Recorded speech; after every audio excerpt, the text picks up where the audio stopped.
All righty, fellas, what's going on? I am live from beautiful Chilliwack or Vancouver, British Columbia, where underdog drafts are totally 100% legal. So I There you can do go. some big board drafts from here, and that's what we're going to be doing today.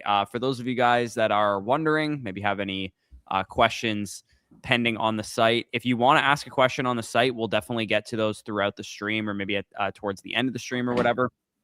I'll drop the link for that in the chat right now if anybody wants to get a team review or just a trade question answered. I will rip that in there. But yeah, we're gonna rip some big board drafts, have some fun here, talk. Guess a little bit of redraft, but obviously the dynasty implication for those people who are doing dynasty drafts, including us. We're doing a startup right now. Mid We'll startup be as we speak. Yeah, we'll give you an update on how that's going, and also too, like I think doing big board drafts during dynasty season is actually a really underrated way of getting a sense of like how to build out good contenders, because you can get like, for example, we'll see some of these guys, like when I enter this, we'll see like how high Parker Washington's going and how high like guys that are not really highly thought of in the dynasty space, how highly thought of they are in the redraft space, and whether there's a disconnect there or whether maybe the redraft market's right about some things. What's good, fellas? Appreciate you guys. Let's go, everybody, early. We got Joe Blacko and Jared just talking. Yeah, So, and also I should am I in a hang much nicer city than Buffalo. Let's just put it that way. Like, absolutely, I've never been in British Columbia before, and it is freaking beautiful here, dude. Holy crap! Corey's considering moving now. Yeah, I mean, I understand why so many people that I went to high school with now live here. Like, I know a lot of people that moved down here from high school, because it is like I feel like I'm in Switzerland when I'm driving around, man. The mountains are fucking beautiful. The air is clean. Like, yeah, way nicer than doing drafts in Buffalo. Let's just put it that way. Yeah, for sure. I mean, Amherst, Buffalo is just basically Hamilton, Ontario. Yeah, both cities are absolutely. I like him. I like him. Yeah, Danny, unfortunately, just you have low expectations. You got to go some places that are nicer. All right. Also, yeah, speaking of college basketball, speaking of March Madness, so Michigan just beat St. Louis, 95-72. Second game is going to start today. And I was just mentioning Corey right before we started streaming. We all did, our March Madness brackets, all entered Ron's pool. And sure enough, a team that I picked to make my Final Four ends up getting, out losing in the first round. And High Point takes down Wisconsin. That shocked me. Wisconsin was playing some very good basketball against some Big Ten teams. Obviously, the Big Ten's been so competitive all year. So that hurt. That hurt because I think, obviously Arkansas versus High Point is going to be a pretty good game now. Sure. Yeah. I was going to do Ron's March Madness pool, but then I just forgot. I just don't care about college basketball. I wish I liked college basketball. I only have so much brain capacity to care about certain things.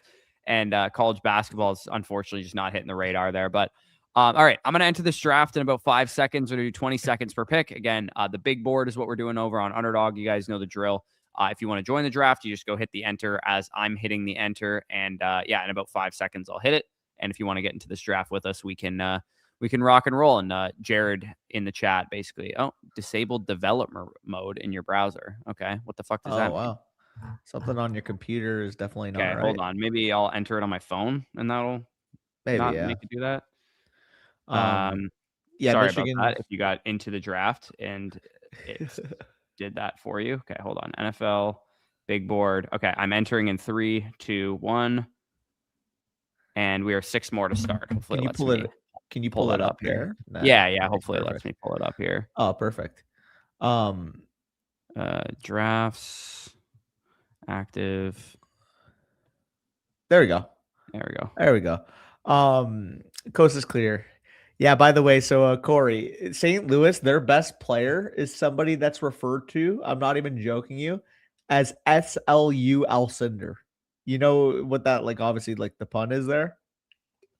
No.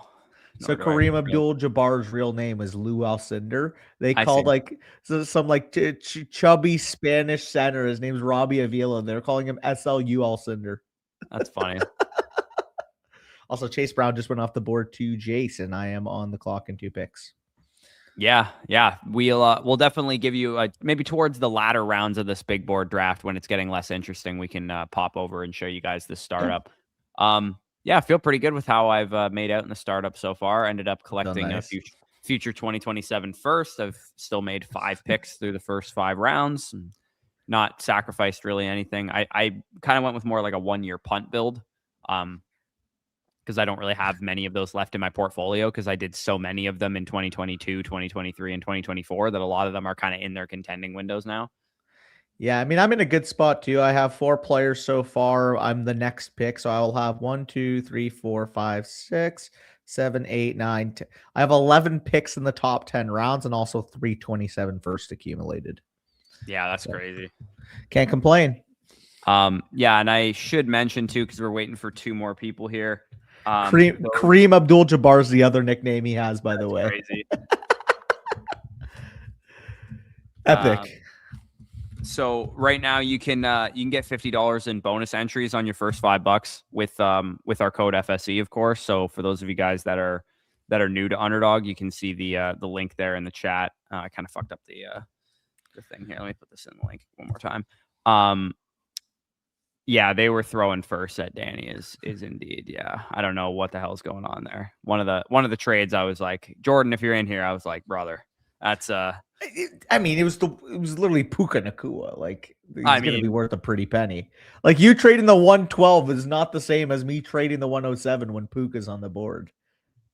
I mean, Puka and Amon-Ra are separated by less than a first round pick of startup value, in my opinion. I think that's a clean first. Yeah, maybe not in 27. Maybe a 28 one or like the 2026 111. I would say at least a mid to late one between them. A mid to late one. Mid to late one, and not to mention, I mean, I traded down from I traded down to the 212, I believe. Yeah, people as I've experienced this, I don't know what it is. You know how like once a year, once every 3 months, you'll get like a gift in your inbox, and someone will just send you like a fucking dog shit trade for them, and you're like, thank you very much. I feel like you get those, Danny, once a week. I get them a couple times a year. You get them often, especially in startups. See, that's cap because a lot of the trades that I work on have been orchestrated. I'm orchestrating just as much as you are. I don't know, man. I'm in the fucking weeds. I'm in the weeds too, dude. I got DMs going with pretty much everyone in this league. Oh, the boys I've worked with, no, they're like, hey, fuck. I'm always working on a deal. And not to mention, am I only working on a deal, I'm working on multiple at once, man. I'm working on like picks that aren't even on the clock yet. Like I'm getting ahead of the curve. Yeah. Danny works hard. Danny puts in more work than Bush can confirm. I mean, I'm not going to sit here and say that you don't put in more work than I do, but I'm just sitting here saying that I'm putting in work myself as well. It's not like I'm just all chatting. Someone send me a deal. I do that, but I'm also following that up with looking at teams who could be interested in making a deal and whatnot. Well, that was the first thing I said in our group chat. I'm like, everybody's just posting shit on the block in the fucking sleeper chat. I'm like, hey, boys, why don't you roll up the sleeves and start DMing people if you want to get a deal done? Like, just putting up like, yeah, my 111's on the block. It's like, well, what exactly does that mean? Like, you know what I mean? Yeah, hell, Danny is just a demon. I'll give him that. He's he goes demon time in the DMs there. But, I've hit people up of players I've already drafted in the startup. I'm like, hey, like I drafted Hampton. Obviously, this running back run has been happening. If you want to try to trade up, feel free to make me an offer. Mm-hmm. You got to explore every creative avenue when it comes to trades because you never know what you're going to find. Yeah, it looks like Jared's in the draft with us. He goes Bijan at 102 there. That's fire. I believe the source is probably in the draft. I've recognized that as well. Yeah, I've recognized the source before. Also, Surfer Kev, is that somebody that we know? I feel like I've recognized that one as well. If you're in the draft, obviously shout it out in the chat here because yeah, these are actually my first best ball drafts of the year. I have not done any big boards yet because I haven't had an opportunity to in Ontario, and also to I'm about 40. We got caught up with Dynasty stuff and shit. Luckily, I was able to get out for the Sabres-Habs game at late January, so I just entered a bunch of slow big boards. So I think I got about 40 teams right now. Yeah, I did a lot more in January last year because I went to Montreal the last 2 years in a row in late January, but this year I wasn't able to. So Love's ADP's gone up a good bit since I was doing them. He was in the 20s.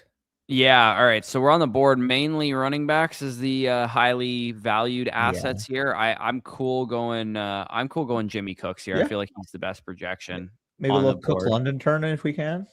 Maybe I'm very much open to just taking 2 running backs here. I think they are by far and away the better projections on the board than those receivers. I would say London's pretty I would comparable take to Walker and Henry over those receivers, to be honest. Let not over alone the other London. running backs that are on the board. Not over London. London was like a top 3 to 4 point per game Hell yeah, receiver. dude! I'll take Walker and Henry over London all day. Nah, I'm good. Henry maybe a little bit more debatable, Henry, but no. Walker for sure. I would take Walker's fair, but also keep in mind long-term contest. Walker was going in the mid to late 20s. Yeah. Okay. I'm gonna Hampton. Yeah, I'll go Hampton here. Let's roll with Hampton. Hampton Cook. I definitely prefer Hampton over Achane at this point, given the fact that Miami kind of looks like they're tanking. Trade away Jalen Waddle. You lose, obviously, Mike McDaniel. Like, I still like Bobby Slowick, don't get me wrong. And I do think the offensive line is underrated compared to kind of what the narrative was coming into the season. But at the same time, it's just like, are they going to be the 25th scoring offense? I know. It feels like it could be like a Breece Hall with better receiving chops kind of season for Achane, which kind of hurts a little bit. But Achane's obviously just a monster, so it wouldn't shock me if he still finishes. I just think like the ceiling for Achane this year is probably more like RB6 to 10 in fantasy, just because I think RB4 is reasonable. Yeah, I mean, that would if you think he has an RB4 ceiling, you should be taking him over Hampton, in my opinion, because he's much more I think Hampton's got a higher ceiling than Hampton would be, just given what we know about Hampton. I think there's a legitimate chance that Hampton can have like the Jonathan Taylor year where it's like, oh shit, this guy's. I would be shocked if he commands that kind of workload with Vidal and Mitchell in the backfield. The thing with Hampton that's so fascinating is, I mean, the Chargers are going to be a team that's probably going to win 10 to 12 games. I would probably put their projection at. I do think with a healthy offensive line, you sign Tyler Biadasz, you're getting your 2 healthy tackles back. We'll see if they add maybe a potential another filler in the draft.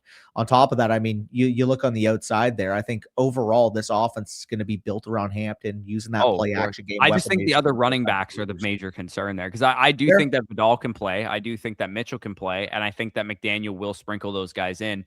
Also too, like between, if you're talking purely Hampton versus Achane's range of outcomes is so much tighter because he's a multi-time RB. He's never not been RB1 in his NFL career.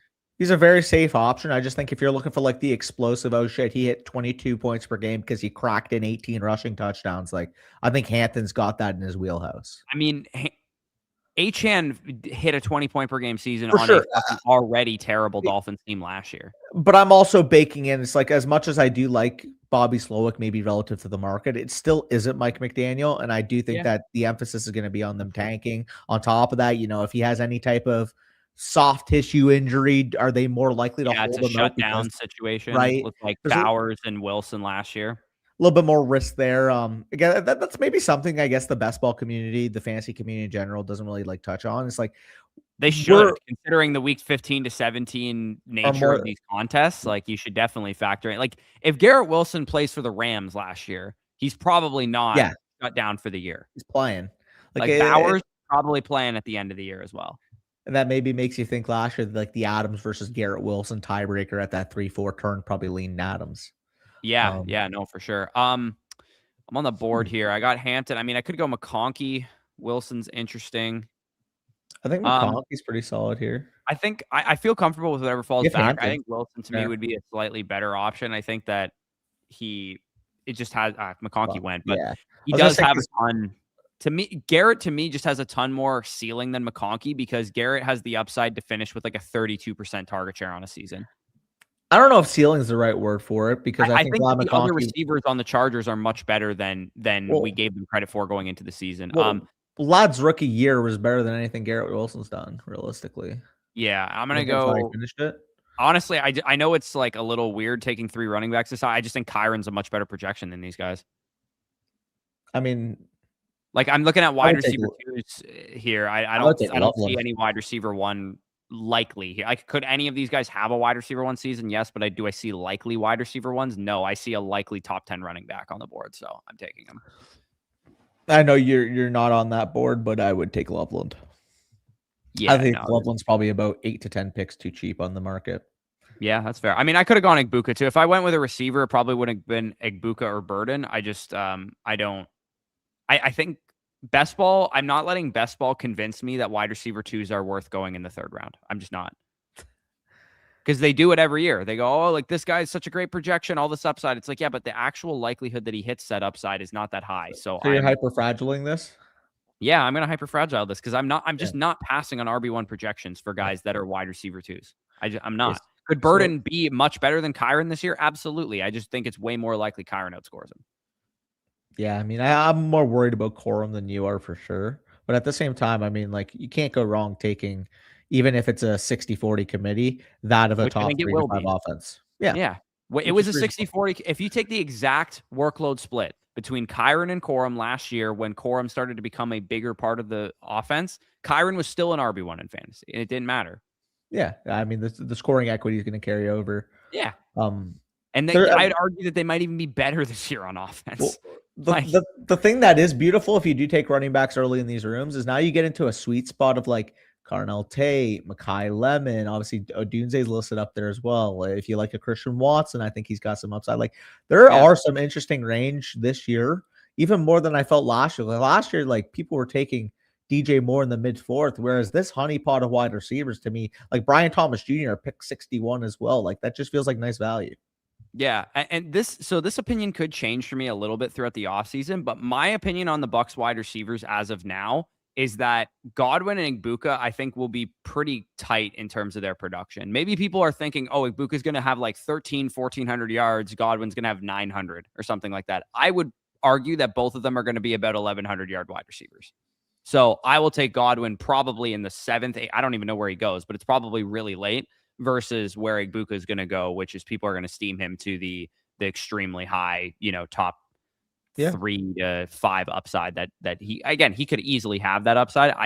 I didn't see enough evidence from Igbuka throughout the entire duration of the season that he's going to just lap the field in that receiving core. I don't think he's that much better than everyone there. I think he's the best receiver upside wise in that receiving core, but I think a healthy Godwin is just as good and can be just as productive as him. I guess I think I mean, like, obviously this is inherent because like you are a Buccaneers fan as well, but I do think like you're a little more optimistic on the overall passing offense there with Mike Evans gone. Like I think there's a very real possibility it could crater. It could be a league average passing offense very easily. It wouldn't shock me if that was the case. Tate goes to pick before. I would have taken BTJ over him anyways, so I'll go with BTJ there. I mean, hopefully Makai falls. That would be great to pair both. Yeah, I don't really love these receivers that are on the board right now. I think Lemon's the the only best. I don't mind Lemon and Harrison, but after these two, I kind of feel like it falls off pretty dramatically. Hopefully this guy doesn't take Harrison as well, because I'll take Marvin here if he doesn't. What tight ends are available? I'm just actually curious what this range looks like. Yeah, Warren and Fannin. I just have no interest in taking a tight end. Agreed. I mean, I could take the swing on Tyson here because he's the one I feel the most confident upside wise. I think I can get some safer wide receivers later, so I'm going to go with Tyson here, and I'll backfill with some best ball filler type guys later. I think I'll get like a Godwin. Yeah, Godwin's down here. I'll get guys like that I can backfill with. I'll take the swing on Tyson. That does suck that Lemon and Tate both went. Yeah, I would have definitely rather had Lemon there for sure, and even Harrison. Yeah, for sure. What if Godwin gets hurt again? I mean, he very built into his price. Yeah, built into his price for sure. Very easily could get injured again, but it's not like he's really expensive. I'm not quite. If you told me he plays 15 plus games, I would tell you pretty confidently he's going to have 1,000 receiving yards. Yeah. Again, I'm a little bit worried. I'm more worried about the downside risk with them just because it's an older wide receiver dealing with those lower body injuries. Not that old. Yeah, but like, well, once you start having those lower body injuries, that shit ages you, especially when you were a player that was so explosive at his prime. Like when Godwin looked at his full health, he's like, again, like the pathway is, of course, the first 5 games of 2 years ago where he didn't really look like his explosive self, but he was just getting fed so many underneath which I think schematically they are going to gear towards that scheme a little bit more. And also too, here's kind of like my this would be like my 30th percentile outcome for the Godwin pick. I think like, not worst case scenario, but close to a worst case scenario, you're getting Deebo Samuel from last year. Yeah, which was a really solid 8th, 9th round pick where Godwin's going. Yeah, I mean, that's like kind of like my floor to the low end median comp for him. I would say that's probably more about like average percentile for me. Like I don't think it's I'm not going to sit here and say he's got 1,400 yards in the bag still at this point in his career, but I do think he could have a 1,200 yard 7 touchdown season with the right number of receptions and that kind of thing. Listen, the wave, get those likes up. Get those likes up.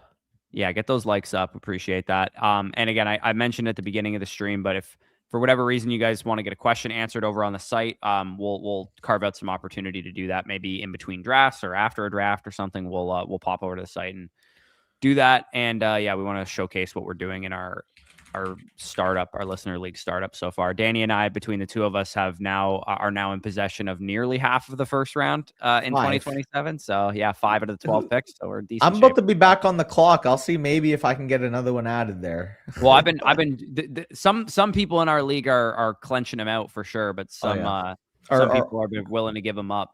This is what happens. I mean, it's $150 buy-in league, right? So people are, if you're in a market like ours, where people are going to be prone to rebuild more so than the average dynasty league that most people probably play in, I don't think it's an outrageously bad strategy to sell your first round pick, knowing that you could, bank a win pretty early on in the dynasty league. Well, like, for example, I have Hampton at 2-6, and like the beauty of having a guy like that is he's a staple at the position and he's also young enough. But at the same time, like, he's a 1-2 turn pick in redraft. So now I'm at the point where it's like I can hold him for a year.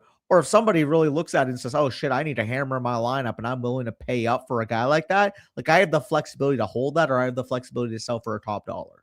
So like I'm feeling like really good, because then that London 103, 104, hopefully, in an ideal world. Grab Herbo here. What a Lemon or Tate plus Mendoza. I grab Herbo here because I have Hampton already, so I'm kind of locking some of the production. McConkey would have been so nice. Yeah, McConkey would have been nice for sure. I feel like I need to get a receiver here because I'm going to get locked out if I don't. I also like the Algier value. He should have the year. Yeah, I don't mind. I mean, I should just probably take QJ here. Probably, if you're going to take someone. Yeah. No, you know what? I think this is where he should be going, so I'm going to take him. Damn, okay. I think Godwin should be going definitely. Like, if I look at the board here, let me actually pull this up. I would take Godwin over Metcalf would be a close conversation. I actually think Metcalf went too low, to be honest. I think that where like Harrison and Tyson, where they went about a half round later is where Metcalf and Godwin would be for me. Like kind of right after where Jalen Hurts went there. Yeah. I think Metcalf and Godwin are pretty decent projections. Again, are you getting some world beater wide receiver 1 upside player? I would say there's a pretty low chance at this point in both of their careers that you'd get that, but I think that the wide receiver 2-ish type production you might get from Metcalf or Godwin in this area of the draft might rival the wide receiver 2-ish type production that you would get from Garrett Wilson, Zay Flowers, Luther Bird, and Romo Dunze. Like some of the guys going way, way, way higher up the board, in assuming they don't hit their 100th percentile kind of range of outcomes in that area. I'm curious what the running back depth looks like right now. Because I mean, like we're pretty strong. No, I know. I just want to see. Like on the board. Because this is a weird spot on the board. Because I'm like looking at like Tony, like how is Pollard ahead of J.K. Dobbins? I don't know. Yeah, I mean Jadarian Price should be going ahead. Coleman, Pollard as well. I think. Yeah, I didn't realize Gainwell was steamed up the board this much. Yeah, I mean it makes sense because Bucky got steamed down to what, round 4? Is that how far down he goes now? I believe so. Check the board. I'm curious where he went in this draft. Did he go round 4 or late round 3? Thought he went around 4. Yeah, around 4. That's pretty crazy, man. I mean, I would say from a dynasty perspective, it's more reasonable to be worried about Bucky. I will take the discount in round 4 of redraft leagues, though. I think that's a good value in redraft specifically. But like taking him as like a top 8 dynasty running back to me is a different story because he's a former day 3 guy. You don't know what the like long-term commitment of the team is. But you're less worried about aspect. I actually don't mind the value on him right now. You're less worried about Gainwell. You're more so worried, next year if they're picking, top of the second round, and sounds like there's some mental stuff that he's going through that could result in a shorter career as well. He's also an undersized guy too. So how much if he's already dealing with injuries at this point early in his career, I just worry about Bucky Irving across the board as a dynasty asset, but on a 1 year, gotta have it, redraft league, I'll take him in round 4 all day. Because I think even if him and Gainwell are splitting time, I think it's kind of like what I just said about Kyron and Corum. Obviously not as good of an offense, but it's Bucky will have the majority of all the good stuff, and he should very reasonably be live to finish as an RB1 still. It's just that Gainwell is going to factor in for sure, and that's going to cap his upside. It hurts his ceiling, obviously, but I do think that the low end RB1 kind of projection would still be there for Bucky, even in the current state of the backfield. Aronde? Really, I didn't realize Gadsden went this high. I mean, you have Herbert and Hampton. I do have Herbert and Hampton. Yeah, it's probably a good idea to take Gadsden. Also, we'll go Gadsden with one of these. Obviously, this on your account. I know on my account, Jalen Coker at 117.4 is going to be something I'm going to be targeting pretty heavily. Honestly, I actually don't view that as a screaming value. I think that's about fine for him. I think that's about where he should be going. I don't improving offense, screaming value or anything like that. Improving offense, clear opportunity at the number 2 role in terms of volume. Like I'm going to be pretty pilled. Yeah, I'm gonna go risky here, and I'm gonna go for the Xavier Worthy bounce back. I think at this price tag, I'm willing to take the shot on a former first round pick in the 10th round. Oh, bro, you're gonna be in the gulag for those first 4 weeks with Justin Fields out there. Oh, probably. I don't think that. To be honest with you, I don't think that Mahomes is not going to be ready for Week 1. You don't think based so? on everything that they've said so far. Why would Fields sign there then? Well, I mean, I guess he probably got no other opportunities. An injury, having a better backup quarterback in general is a good process move. And also Minshew is either no longer there or also he suffered a major injury himself.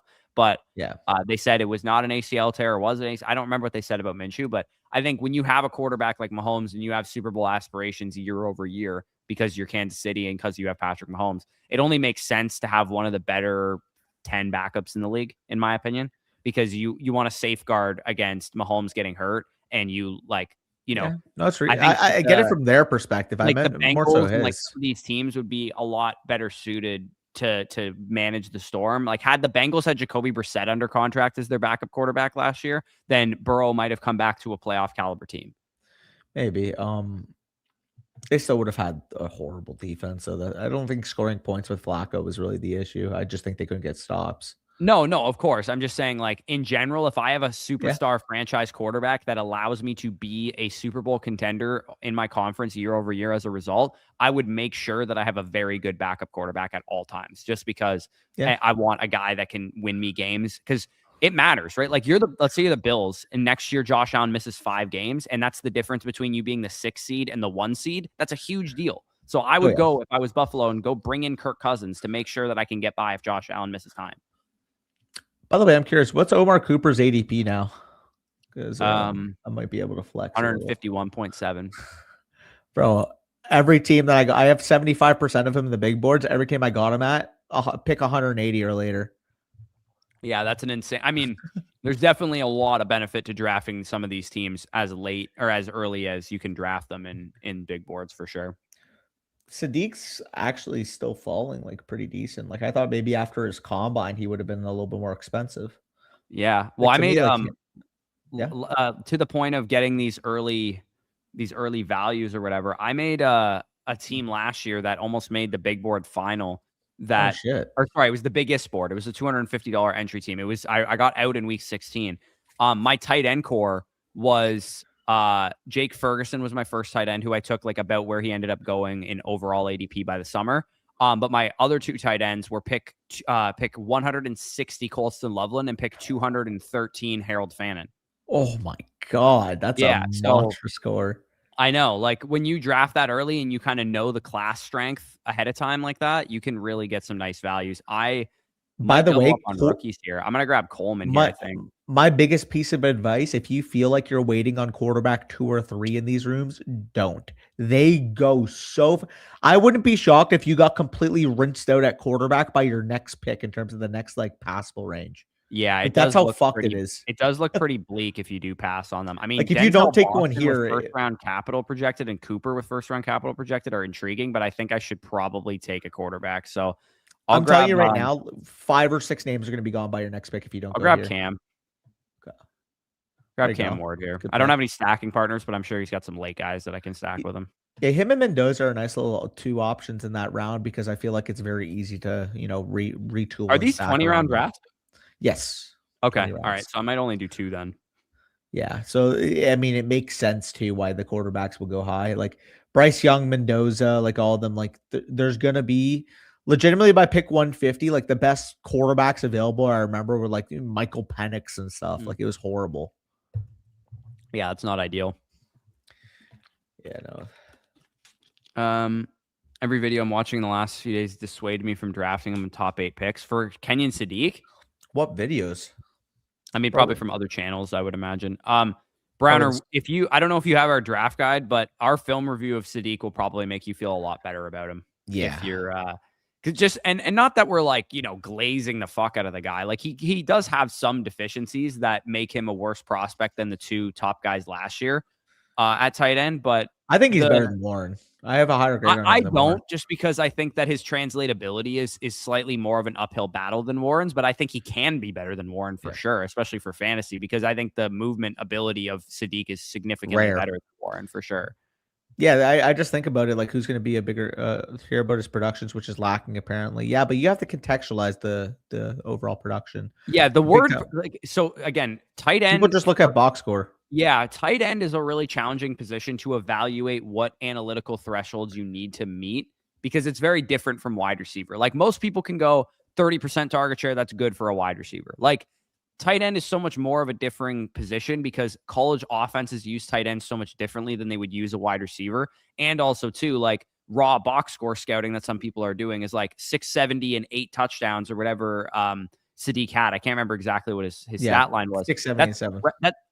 When you contextualize among NCAA tight ends, it was like top 5 in the country. But people go 6, like that's not that much production for a receiving prospect or whatever. Yeah.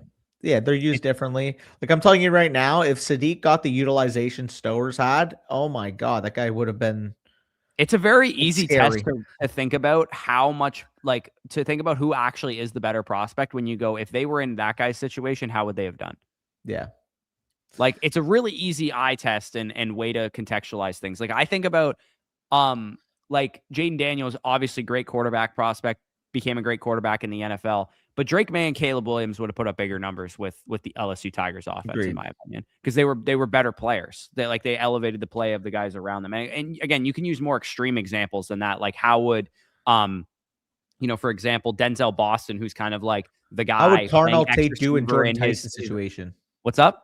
How would Carnell Tate do in Jordan Tyson's situation this year? Well, yeah, what I was going to say was how would Carnell Tate do in Denzel Boston's situation? Was what I was fair. Where it's like he's the number 1 X receiver, he's the go-to guy, he gets all the red zone stuff, because people talk shit about Carnell Tate never having 1,000 yards and stuff because they're just box score scouting.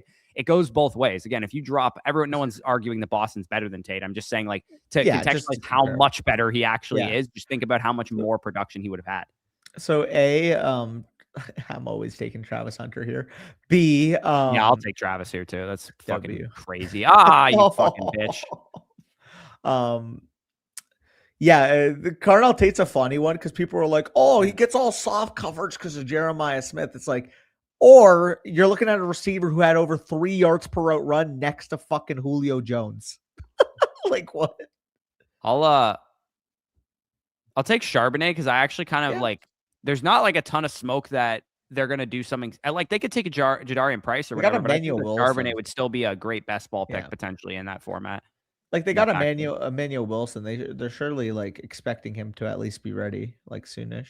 Yeah. They must not like feel big. Moderately decent about him, I would imagine. I think I want to grab a tight end here potentially. Do I want to grab a third quarterback? I think the next range is better. I mean, I have Garrett. I could take Geno here. Also, what did I say about quarterback? The next best available is going to be. Fuck, did it get wiped out? I can't take Geno ahead of ADP. That's fucking jail. Maybe a receiver here, tight end next, or what are you thinking? Because I don't see a big difference between these. Yeah, I don't like these tight ends really. I'll take Judy. I think Judy's fine here. Sure. Yeah. I think he's kind of going under the radar just a little bit. Like he's also one of these every second year he has a surprisingly good season. So him and Ridley are just like the guys that people are over with. Yeah, I feel kind of the same a little bit about Pittman to some degree too, where it's like every time people doubt him, he actually has like a nice season where he returns on value there. Where was Stowers going? I'm curious. Holy fuck, I didn't realize he was on the board. Yeah, I got so many shares of him when he was legitimately going in like the 210, 220 range. Yeah, I mean, when he comes back around, I'll definitely take a swing on him if he's there. But yeah, I mean, if you look at these boards and you go, holy crap, how is that guy falling? How is this guy falling? Get in the action. This tournament is a lot more beatable than Best Ball Mania. Like it really is. Like I know you don't really want to draft teams, underdog draft teams and fantasy football draft teams this time of year, but it truly, like, if your sole goal is like taking one of these things down or like being a profitable best ball player, like these tournaments are much more beatable than Best Ball Mania. There's so much data going on during the summer. Everybody's laser focused. The news gets reacted to so fast. People are so behind on these prospects and have no effing idea where they're going to go and how good of prospects they actually are. Like, I guarantee, and this happens every year, how much revisionist history in the 6 years that we've been doing this have we experienced? Like, remember when Jamar came out and people were like, he can't catch and he has no good hands. And then suddenly it was sacrilegious 2 years later to compare a prospect to Jamar Chase. I'm like, you guys remember talking shit about him 2 years ago, right? Same with Drake London. People were pretending Drake London was like the GOAT when I compared Teteroa McMillan to him last year. And people are like, he's nowhere near as good as Drake London. I'm like, didn't you comment on our YouTube videos 2 years ago saying that Drake London can't separate? Yeah, people are all like that. And Jared hopped right on it. At least he gave the warning in here. Yeah, like if Stowers and Sadiq hit, are you ready for people to go, dude, he was Vernon Davis the whole time? Like, no, yeah, people are like, they're gonna do it. It's just how people, like, again, it's feeling not good about this.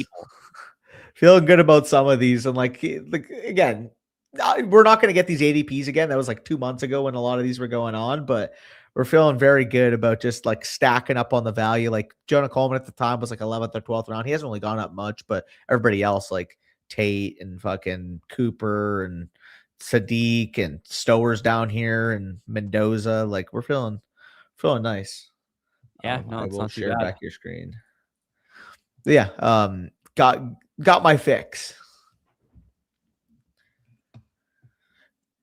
Yeah. Oh, don't worry, Gabriel. We're well aware of Eli Stowers and his. Danny is actually a kind of a big hater on Eli Stowers based on the grade I gave him versus the grade that you gave him.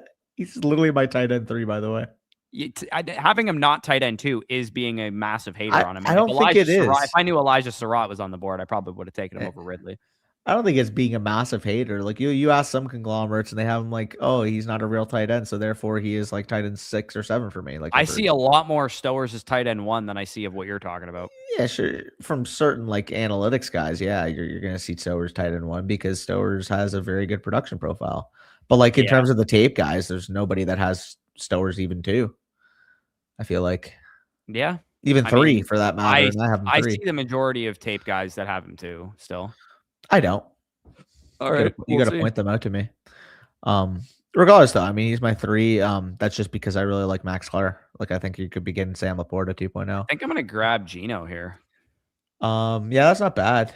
He kind of need a tight end, but I guess I could grab Mason Taylor as well. Or David Njoku, bro. David Njoku's going to sign somewhere. I think I might be done. There's no way you can. There's no way you can take Mason Taylor over David Njoku. Well, considering I already have Garrett Wilson and Geno Smith, I'm already correlated to this offense. Okay, fair enough. And I don't see the guy was a ton of tight end. David Njoku is going to get back to recent David Njoku production. I don't know, man. He was still. I think David Njoku might be at that point in his career where his body is just kind of betraying him a little bit. I mean, he got injured 1 year, and 2 years ago he's been injured like 4 of the last 5 years, actually. 2 years ago, he's a top 5 tight end in points per game. He missed 5 He's also games. 29. He's also 29 years old. No, I'm not saying he's old. I'm saying his body is starting to wear down. Man, I don't know. I mean, part of it's because he's older, but I'm not like the fact that David Njoku isn't signed also speaks a lot of what NFL teams think of him. And tight end is one of those positions where you kind of need to get the reps, the belief of the team, the snaps, and all that kind of stuff. I think wherever he goes now, he's going to be like somewhat part of a tight end by committee rotation type of situation.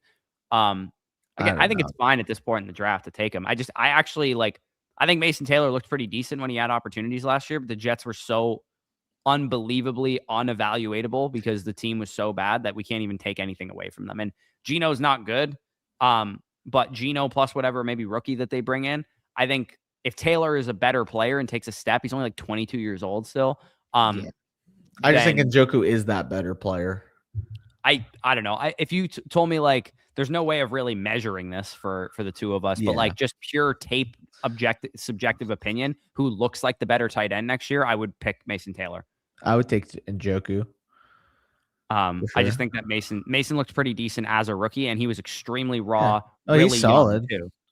He's solid. I don't mind him. Like, I he's just think younger than most of the tight ends in this class. Only Sadiq is I younger than him. that's far more pro Njoku. I think when he's fully healthy, he's a top 10 tight end in the league. Yeah, I just don't. I think at one point he played that way in flashes. I don't think that's he was really ever actually a top 5 tight end in the league. I thought there was a point in time where he was playing like that at briefly, but I don't know. Well, I mean, we'll see what ends up happening with him. I hope he signs soon enough so we can actually talk about the signing and how he projects. Yeah, you didn't get enough of you had bags and bags of him last year, didn't you? Oh yeah, and then he got hurt.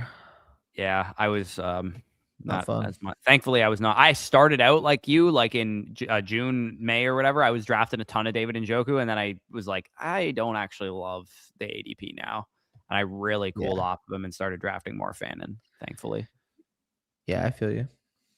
Redraft David Njoku, Dynasty Mason Taylor. Yeah, again, I obviously that's a very reasonable opinion. I actually just think he's I think Mason Taylor is one of the better maybe buy lows right now in Dynasty, if that's how people are viewing him, especially on like 1-year punt type of teams, because he's so young, man. And I think the Jets, I mean, you said how people are viewing him. I think this is the reasonable take though, unless people think it's David Njoku for both, which would be unreasonable. I mean, I could still get David Njoku here for what it's worth. No, I know. I'm just saying, like you said, if this is the take, well, what exactly did he say here? The take is like David Njoku at this point in his career redraft. I take him over Mason Taylor. I think that's probably an opinion that everyone would share. Most likely, I would take Mason Taylor straight up. Yeah, it could be Njoku. Okay, so we got Vidal, Brian Robinson, Unicorn. I've addressed it here a couple of times, but I had some issues last year I had to take care of, but I'm going to be back this year. Oh yeah, no, he's back for the Flock League, and I know we've gotten asked it a million times, but the Denny's punishment that Danny has to do. Oh, I'll take Zachariah Branch here. Yeah. Oh, actually, fuck. I'll probably get Jacoby Lane with my next pick, actually. So I'll take Zachariah Branch now. Appreciate it, Unicorn. Yeah, we'll handle the or you'll handle the punishment at Denny's in Austin when we go there in mid-August to do next year's draft. I also had an idea, Danny. Let me know what you think of this. I don't know if Austin has a racetrack anywhere, but I thought maybe an idea that could be fun for the draft order is we all go in not knowing odds and pick a random horse. Ooh, okay, we could do that too. Yeah, I'm down. I thought you meant like literally like when you said racetrack, I thought you meant like we could go kart. Oh, we could do a go-kart race or something. That would be fun too, actually. I didn't actually even think of that. My thought was we'd go like, bet on a horse or something. So you want to know that I'll say right off the bat, the trick about go-karting, you know what the trick is, right? What? Take the turns wide so that way you can cut across them. People think you want to take the turns narrow. You want to take them wide so that way you don't have as much carryover on your drift. Yeah, a go-kart race for the draft order would be really good content, I think, for sure. Because that's the, like, obviously for our purposes, we need to think of what will make the best video as well. Bro, fuck. And then it's like no bumping, but like we're bumping slightly and stuff, The F1 knower. Yeah, facts, Jared. I used to watch F1 when I was a kid.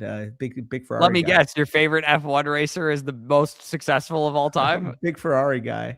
Yeah, this guy's Jeff Gordon or whatever of F1. No, it was around the time when Ferrari had Alonso and Massa and all those guys. Like that was the OG days.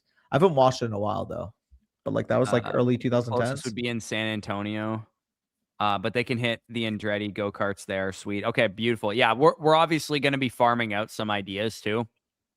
Like, what do you guys want to see and that kind of thing. We'll definitely do that. I also told Mason too. I'm like, we should just honestly be recording a lot of what we do because I think it would just be fun for you guys to watch us just hanging out as well. Like even if the go-kart race is not for the draft order, if we went and just did that, it would be pretty fun. Yeah, that'd be elite. It'd be pretty fun to watch. At least I would enjoy watching it back, even as a participant in it. So, hey, last year I wish we could have included some of the comedy show in the fucking draft log. Yeah, no, we'll get killed if we try and bring a camera into the mothership, though. I'm kidding. That was a good time, though. Holy crap! Yeah, no, that was a lot of fun. I just think we had so many good debates, sit down and have conversation. Like, why don't we have cameras rolling more often? You know what I mean? Like, maybe it's all just slop, like the footage that comes out of it. But if there's 2 to 3 full videos. People like our slop though, bro. You don't think half of the shit that we record is, like fucking when I'm talking about how I have CTE and shit, like that's pretty much like slop. that's what I'm People saying. Like when we're like, if we just had a camera rolling while Mason's frying up ground beef and we're talking about, Cortland Sutton being worse than Devontae Smith this year for fantasy, like me and Nathan had a fucking heated debate about, like, I don't know. To me, that would be kind of interesting behind the scenes for some people to watch. Okay. Yeah. This board kind of blows chunks. What do we got at wide receiver here? Ugh. Honestly, I'll take Chris Bell at this point in the draft. I think that's a good dart throw. 12-man GeoGuessr draft order is based on who finishes the best to worst. GeoGuessr would be fun. Again, that'd be hilarious. Whether it's for the draft order or not, might just make for good content anyways. Oh yeah. I've been I'm so bad at GeoGuessr, but I've been trying to play it recently. Like, I'll watch a GeoGuessr video of somebody. They'll be like, "Yeah, these are Austrian horses right here." Or like, these are Australian sheep. Some people are dialed the fuck in, dude. Some people are dialed. I try to find signs and see, what language is that in? Oh, Spanish. Okay, it's either South America, Mexico, or fucking Spain. Yeah, those are all areas of the world that are very far apart. Yeah, that's what I mean. I'm gonna grab Antonio Williams. I like me some Antonio. Sense. I saw fucking DeAndre Hopkins was like, I like that Antonio Williams from Clemson. I'm like, what school did you go to? Bro, didn't he like complain? He's like, they made me like a red zone merchant last year or something. I want to play a real receiver or something. Like he like said that or something like that. Yeah. Is this y'all last draft of the day? No, I'm gonna do another one after this. Yeah, we'll do another one. Yeah, I'll do one more. Y'all some fantasy streamers. Is that what we are? Are we streamers? Are we officially streamers? What is that fucking stupid site that all these idiot Manosphere guys are on? Kick? Yeah, that site. Do we need to be on Kick? Bro. that site, I already know just everybody's keyboard who's in there stinks. They haven't washed it in years. Come on. Haven't brushed their teeth that day. Kick's not bad. Rumble's bad. Just a cesspool. Dude, Kick's not bad. Rumble's bad though. Fucking do you know Los Pollos? The chickens? No, okay. So you don't know the streamer. So he's from Jersey. Like he literally looks like me. Like he streams with his dad. They both look like variations of me. Mexican all the time, so that. But you know what I mean? Like the Jersey Italian, thicker guys, right? They're just fucking jokes. And and now every time I go on TikTok, there's just an edit of him reading his chat, and they're just wishing him the most creative sounding death threats you've ever seen. They're like, "If you come to here, you'll be skinned alive. You're lucky I didn't shoot you last night in the mall." Like it was just some crazy shit. And people. I already know that the slop that gets spewed on the live chats of Kick streams are strictly so that people can get upvotes on the comments, or whatever. Like if they have that, it'd be like, "Come to San Antonio and you will be beheaded." Like some random bullshit. Absolute cesspool. Just some brutal shit. It's so fucking jokes though, because now people will just post them as TikToks and it'll just be random edits of the craziest text to speech chats he's read. Yeah, that's crazy. Quick update on the draft that we're in. Let me move us out of the way for a second. So quick update on the draft that we're in right now. You guys can see the board here. Kickers were the rookie picks. So you see where Jeremiah went off the board. He goes 110, which was pretty high. What are we up to? 104 off the board here. 102 goes at 309, which I thought was pretty good value for the 102 to go off at the 309. I think where you got the 1-3 and the 1-4 is about fair. But yeah, the 102 I thought would have been off the board closer to the 2-3 turn. I definitely was debating it around where I took Mahomes, but I was like, I cannot pass on Patrick Mahomes for the 102. I think I would have taken the 102 over a lot of the guys that went after me though. So definitely good value for YWL, I think. Your 102 is my 103. Yeah, that's true. Yeah, but in general, the 102 asset is going to be the best landing spot and that kind of thing of those options. It could change for me post draft, just like it could change for you. But this is what I'm looking at so far through the 5 rounds. Sorry. I ended up trading back from 112 to 310. Shit, I'm on the clock. Huh? I didn't even realize I'm on the clock. Oh yeah, Danny's on the clock. I traded back from 112 to 312. And then I traded back again with Arthur from 312, and then he ended up giving me a bunch of like two late fours or whatever for like my 6th or something. So I've actually made 5 picks through 5 rounds, just like, I should if I was sitting in my own draft slots. But I also banked a 2027 first on top of it. And I got, a couple picks in the honeypot of round 4, which to me, getting Jordan Love at 409 was great because on the board where I was going to take at 312, I almost just took Jordan Love there. So the fact that I still got him at 409, I felt pretty good about it. My receiver core is quite risky with Neighbors and Burden and Thomas and Harrison and stuff, but I did build not kind of like think you a would take 1-year Burden punt from with me. the extra first-round pick, so I thought that kind of fit the build quite well. Dude, I thought it was a guarantee I was going to get Burden at this pick that's on the clock right now. So I put the pick on the block. I'm going to probably send some offers when we're done stream, or I mean, if I have a time to check my phone, I'll probably send some offers out. But that one hurt. More than likely, if I'm not able to trade out, I'm probably leaning the 105. It is a premium, and I mean that could be Tyson or Sadiq. Kind of keep flexible. I wouldn't mind doing that. Outside of that, though, are still a couple players that I wouldn't mind. But yeah, ideally, I can move down from this 504. I'm going to try my best to see if I can accumulate another 2027 first round pick because I have 4 of them right now. But so far, 4?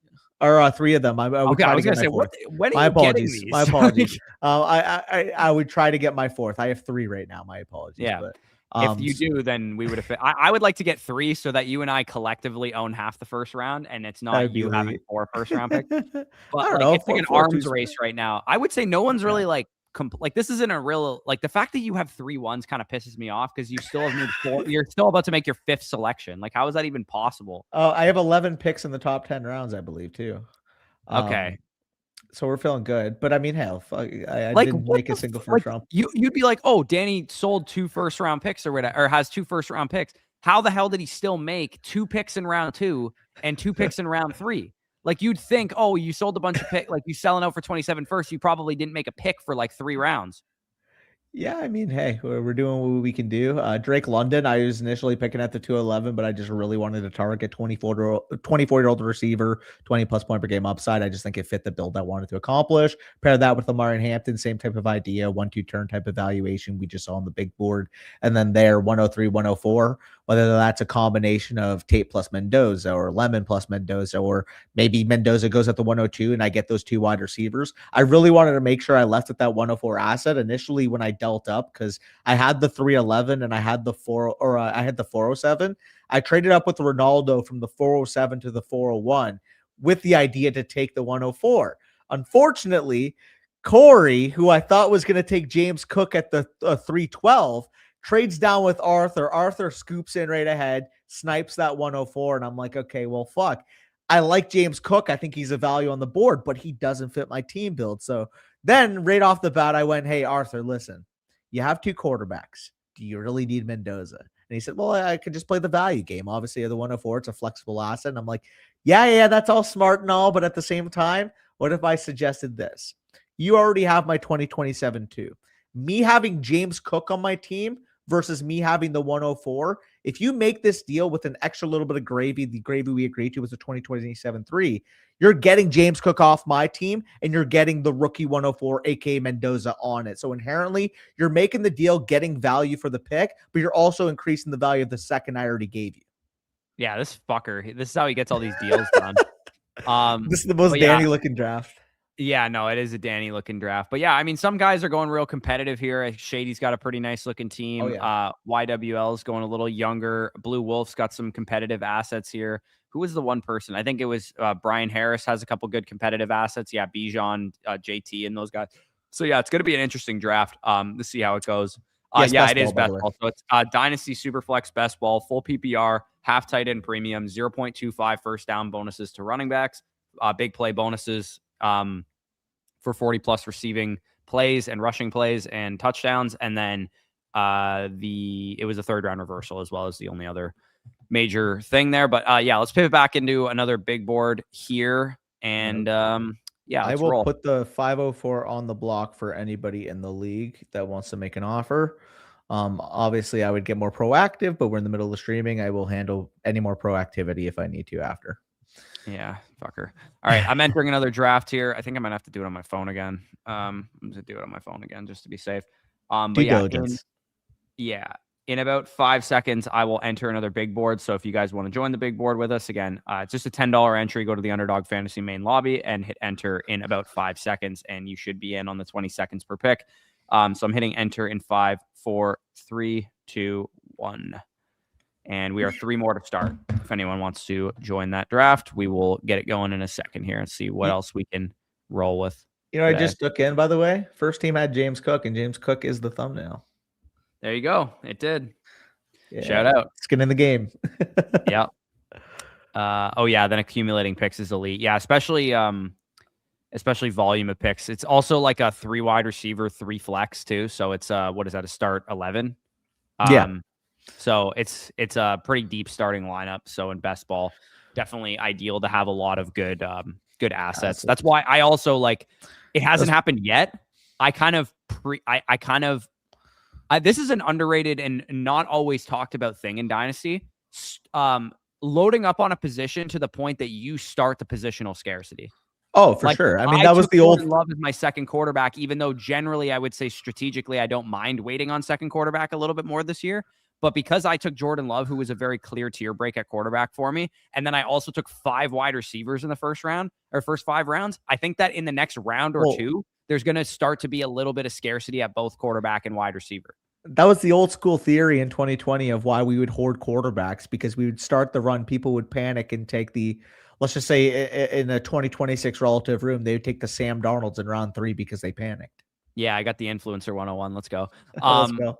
I mean, yeah, I agree though. But like, you're right. It was talked about plenty with the quarterback position, so that's nothing new. But I do think the wide receiver position is a kind of underrated thing, because if running back's the one I noticed most this year. Like we just saw Chase Brown off the board. I wouldn't be shocked if we see like Henderson, Bucky, McCaffrey, Breece Hall, all those guys go within like the next 8 or 9 picks. Yeah, no, they definitely could. I'm actually like thought about Henderson here. Yeah, I'm just intrigued by I think. This might be crazy, but I think Gibbs is actually my 101 right now. Over Bijan? Yeah, man. Without Montgomery, like, fuck. Without Algier? Yeah, I know. It's Tua. It's your guy, bro. Like I know it's my guy. They're both sick. They're both absolutely sick running backs. It's like choosing your favorite child. I don't know. Some parents actually have an answer for that, though. What?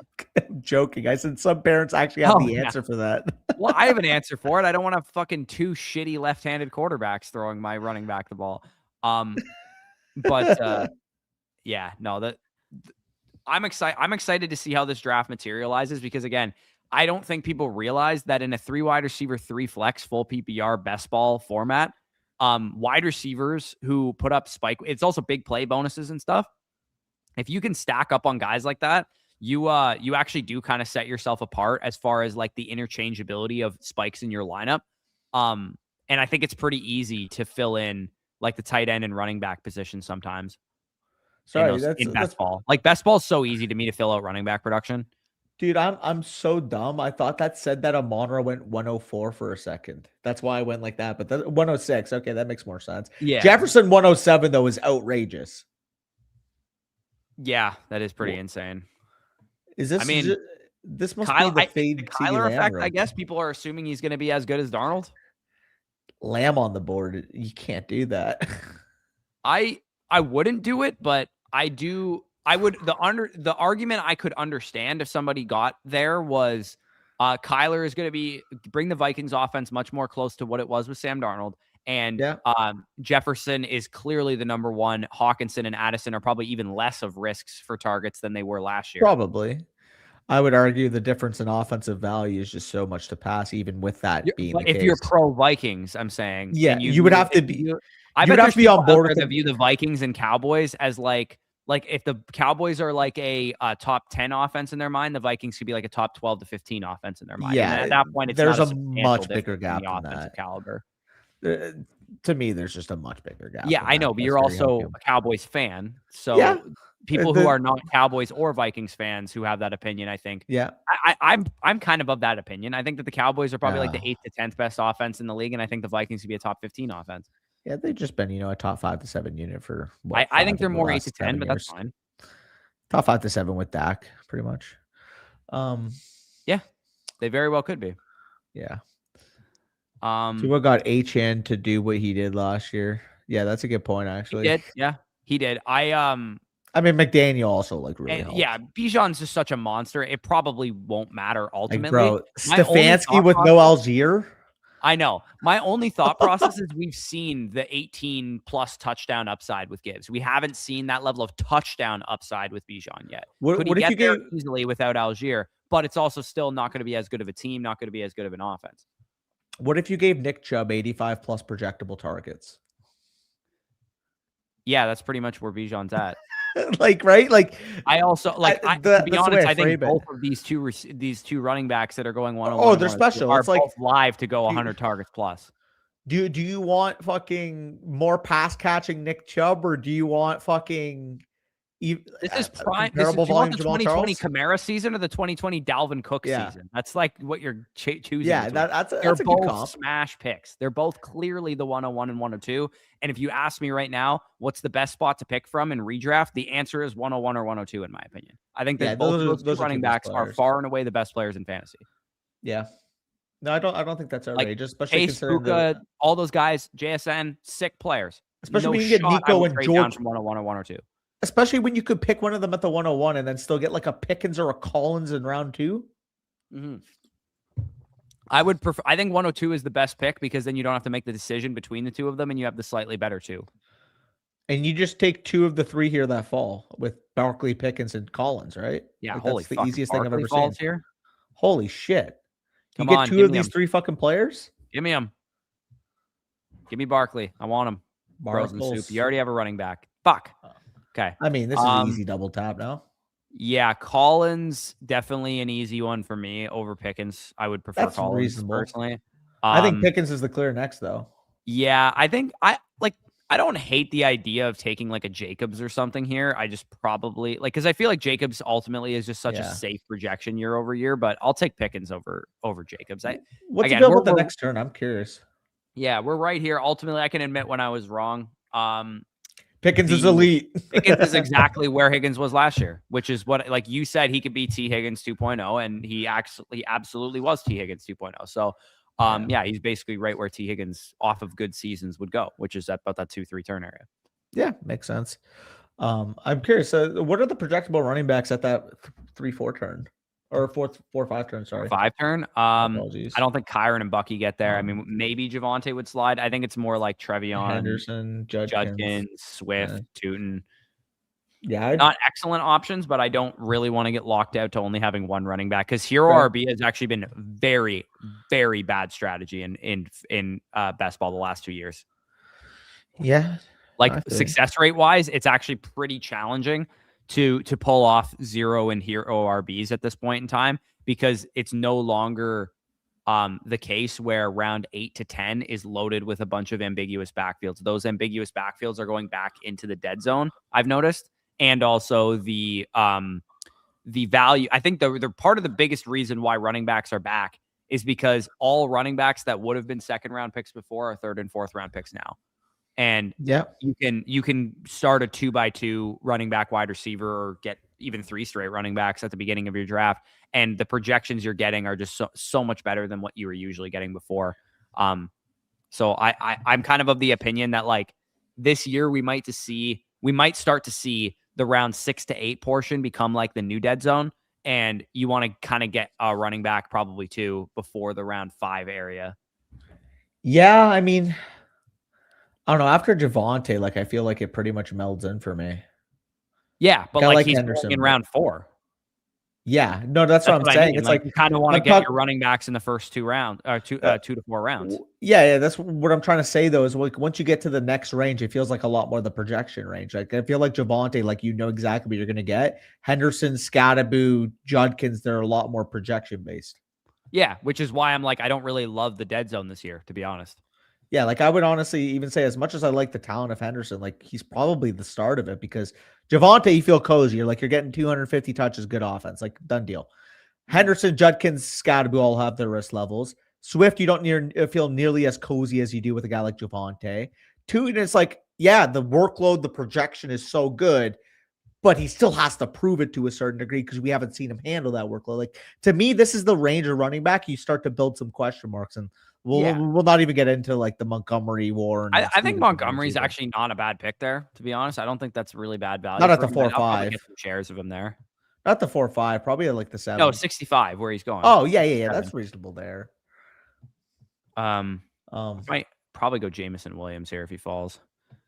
Yeah, stack equity. I don't think Waddle's bad either. I think kind of like Adams here too. Yeah, I mean, Tate would always be a guy that I like here, especially given the range. I don't think I could reasonably take Tate over Adams. That's fair. I mean, Waddle would also be kind of like, I think I'd probably prefer Waddle as well. Yeah, no, I think that's reasonable. And I don't hate Terry this year. I think he's actually kind of priced about where he should be priced. I don't like, normally we have very strong opinion about Terry McLaurin. He's usually really overpriced, but I actually do think this is about the range he should be going. Such a strong 4 stack at wide receiver from a best ball perspective. Like, look at Collins, Pickens, JMO, and Adams. Like, you're getting lots of touchdown and big play equity out of those 4 guys for sure. So now you probably like venture towards obviously another running back if you can. I think I do need to get one with one of my next picks. I'm just hoping that like somebody kind of slips to me. Like, I don't want to be looking at like Jalen Warren as the best. Tootin would be nice. That would be really bad if that happens. Tootin would probably be nice, but he's probably not going to make it 20 picks from now. You're probably looking at more so like the Dowdle Monungai range, which is kind of gross. Algier's not awful there. I mean, you don't have to take Algier at the next pick. He's actually a little buried. Like, probably looking Warren, Stevenson, Hubbard, top of the board. I doubt Montgomery would make it, but like he would be like a wild card. That is hilarious, bro. What's up? Joe Holka is getting like roasted right now on Twitter. Like, no offense to Joe Holka, I just think it's really funny. Emmett Johnson's 3-cone was the only 3-cone that a running back ran at the combine. And in one of his threads, Joe Holka was like, he was number 1 in shuttle and 3-cone at the combine. And his is objectively bad 3-cone. Ryan Heath quote tweeted, he was like, it was the 8th percentile 3-cone and weight adjusted. It's like horrendous. Like, that might be one of the worst 3-cones I've ever seen. Yeah, like we can't just be saying he's number 1 at the combine in 3-cone and short shuttle, dude. Like, I don't know. Maybe I don't want to. People are accusing him of something in the comments. You guys can probably guess what. I'm not going to say it, but yeah. I mean, I don't think you could be claiming that. Yeah, no, that's just completely like you can't just be putting that out as like a positive for Emmett Johnson that he like a 7.3 3-cone is horrifically bad for a 200-pound running back. Me when I want a sample bias. Yeah, like I said, there's something being accused of him in the comments that that's like might be accurate, to be honest. Bro, that's like saying out of all rookies in week 18 last year, this rookie is the best. Yeah. Therefore, he's on the right track or some bullshit. No, what it is like taking oh, I got the answer. Taking like Kyle Williams receiving yards in the playoffs or something, or like being like, yeah, he was the most receiving yards of all the receivers and the rookie receivers in the playoffs. He played 4 games. No, there was a one guy a few years ago, 2021. He was like number 1 at his position in points per game, and he played 1 game. Yeah, the Travis Fulgham effect. Yeah, like it was a running back. I remember that. Was it fuck, I know exactly who you're talking about. He was a Bills running back, right? Yes. Yeah. Antonio Williams, oddly enough. Williams, yeah, that's who it was. Bro, Antonio Williams is the running back 3 in fantasy in 2020. Did you know that? Only behind McCaffrey and Dalvin Cook. What a great season from Antonio Williams. That would be an electric BDG trivia question, by the way. If someone had that. Points per game leaders, no minimum games. Yeah, career points per game leaders. like rank them in the list. Oh man, I don't know. I can't pass on. He goes. Okay. Ugh, these running backs suck dick. Look, I might just have to take Drake. What about Warren? What about Warren? Can I get you there? I'm gonna take Drake with one of these. Can I get you on Jalen Warren? You cannot, honestly. Fair. I just don't get excited about him. I'm just gonna take Tyson, to be honest. I think he's just the best player on the board. Fair enough. Fuck it. I'm just Tyson. 8 running back build, baby. Yeah, this might be a fucking 8 RB build. AI slop running back fucking core. Well, good thing you asked there, Captain Clutch Pants, because we are doing a startup right now. The equivalent of the 103 went at the 311. So in terms of equivalent names there, Bo Nix, James Cook, Colson Loveland, Chris Olave, like those are both the names that went around the 103 in our startup. So hopefully, yeah, you can see it on the screen there. So you could see, yeah, was it Wilson? Yeah, Wilson, Igbuka, Rice, those guys were the ones that went after, and then yeah, Olave and shit were the ones that went ahead.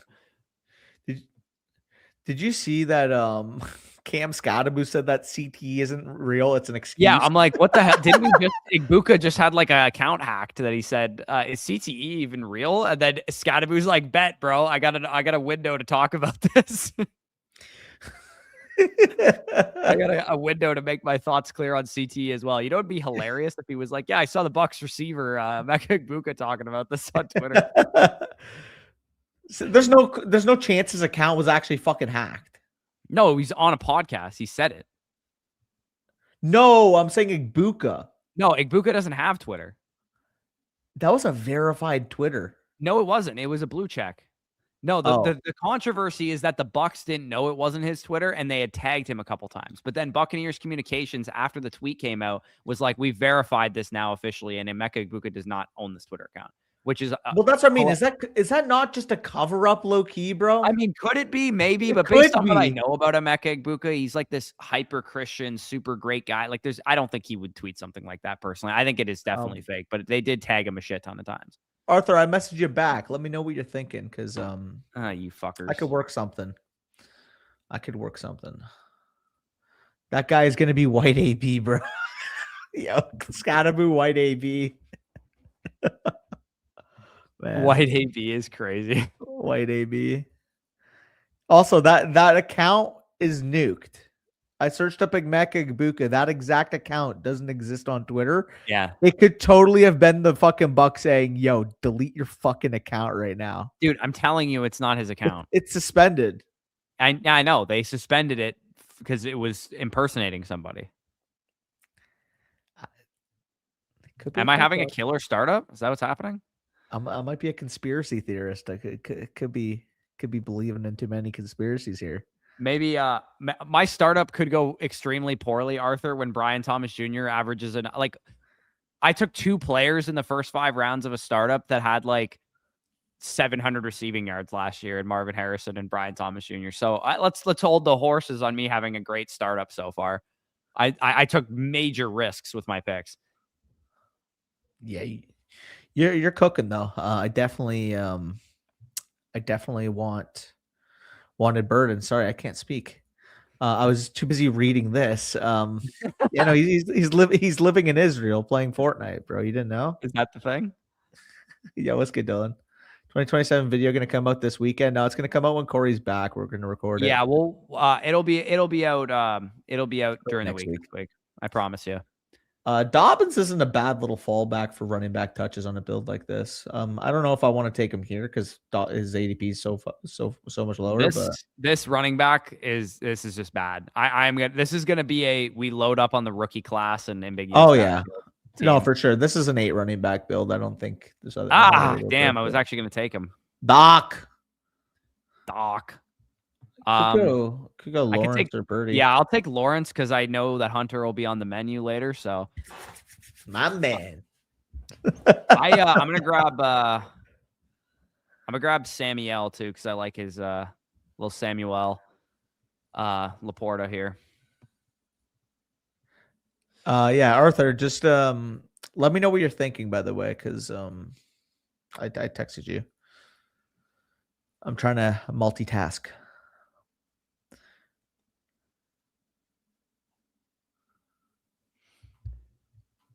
Man, this startup is getting to be. I can't wait till it's at the point in the draft where we all want to die. That's my favorite part of startups, when everyone's like, "Ew, this sucks." At least people still find some players interesting, which is nice. Dude, in this is my controversial opinion. In Dynasty best ball startups, I actually think that sometimes the different. I don't want to get too hot takey here.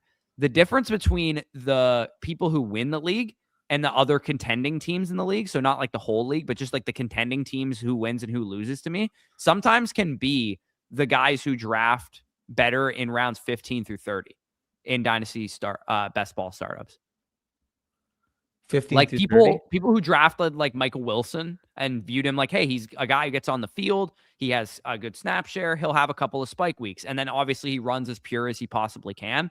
I actually think that drafting super well late in startups and having that best ball, like specifically for best ball, like it matters so much more than I think people give it credit for. Like obviously people who won their leagues last year was probably because of JSN and Trey McBride and the guys that were league winners in redraft too. But I do think that like I literally won one of our Dynasty best ball startups because of Terrence Ferguson. And 2 years ago, or like the year before, I won it because of what's his name? Foster Moreau caught like 2 touchdowns in week 16 or whatever. Hey Arthur, I'm gonna pull the you from yesterday. By the way, I feel like we have a fucking deal. Surprised you didn't go Goff. Yeah, I definitely could have gone Goff. I had the infrastructure to take Goff. I just like Trevor Lawrence had fallen 10 picks past ADP, and I thought that was a better value there. Arthur, I want my third back, and I want David goddamn Putney just because I feel like it. That's funny. No, full transparency. So he offered me the everyone wants David Putney, guys. Everyone can't have David Putney. He offered me 6'11 plus his 2027 second, or is that his? Oh, I thought it was mine. Wait, I thought that was mine. Okay, let me. Is that mine? Yo, sorry, I might have inputted it wrong. Let me resend it to you. But basically, it was the 6'11 plus my second and third for the pick on the clock. I want my picks back, all of them. I want to. I'm just gonna resend to you, Arthur. I want to make sure I sent it right because it said your name, and I'm not sure if that's just a visual glitch on PC. Instead of like I need Dobbins and Coleman to fall to me so bad here, or I am so fucked at running back, and I'm about to get double sniped, aren't I? All right. I resent it now, Arthur. It should be all good. My bad. God, this is gonna be bad. Okay, perfect, Arthur. I couldn't tell on my end, so I just wanted to make sure I resent it perfectly. I resent now. Because Coleman fell. Yep, that's perfect. Okay, we take Jonah with one of these. Rashad White's not kind of like Dalton. I'm not taking Rashad White over some of these guys. Fuck no. Fair enough. I mean, he's not terrible, but I just pointed out running back touches. Don't shoot the messenger. Let me go. I'll take KC here. Little concept. This is gonna be an 8 running back build. Like I'm gonna have to just be hammering names late in the draft. So yeah, I've already given up. The board hasn't flattened out to the point where I'm like, okay, everyone sucks. I'll take shots on running back. Yeah, no, Arthur about to get some Barkley, some Saquon Barkley. Looks like we have. Yeah, I can land it for sure. It's just it's looking rough right now. Yeah, no. My second running back might get day 3 draft capital. So.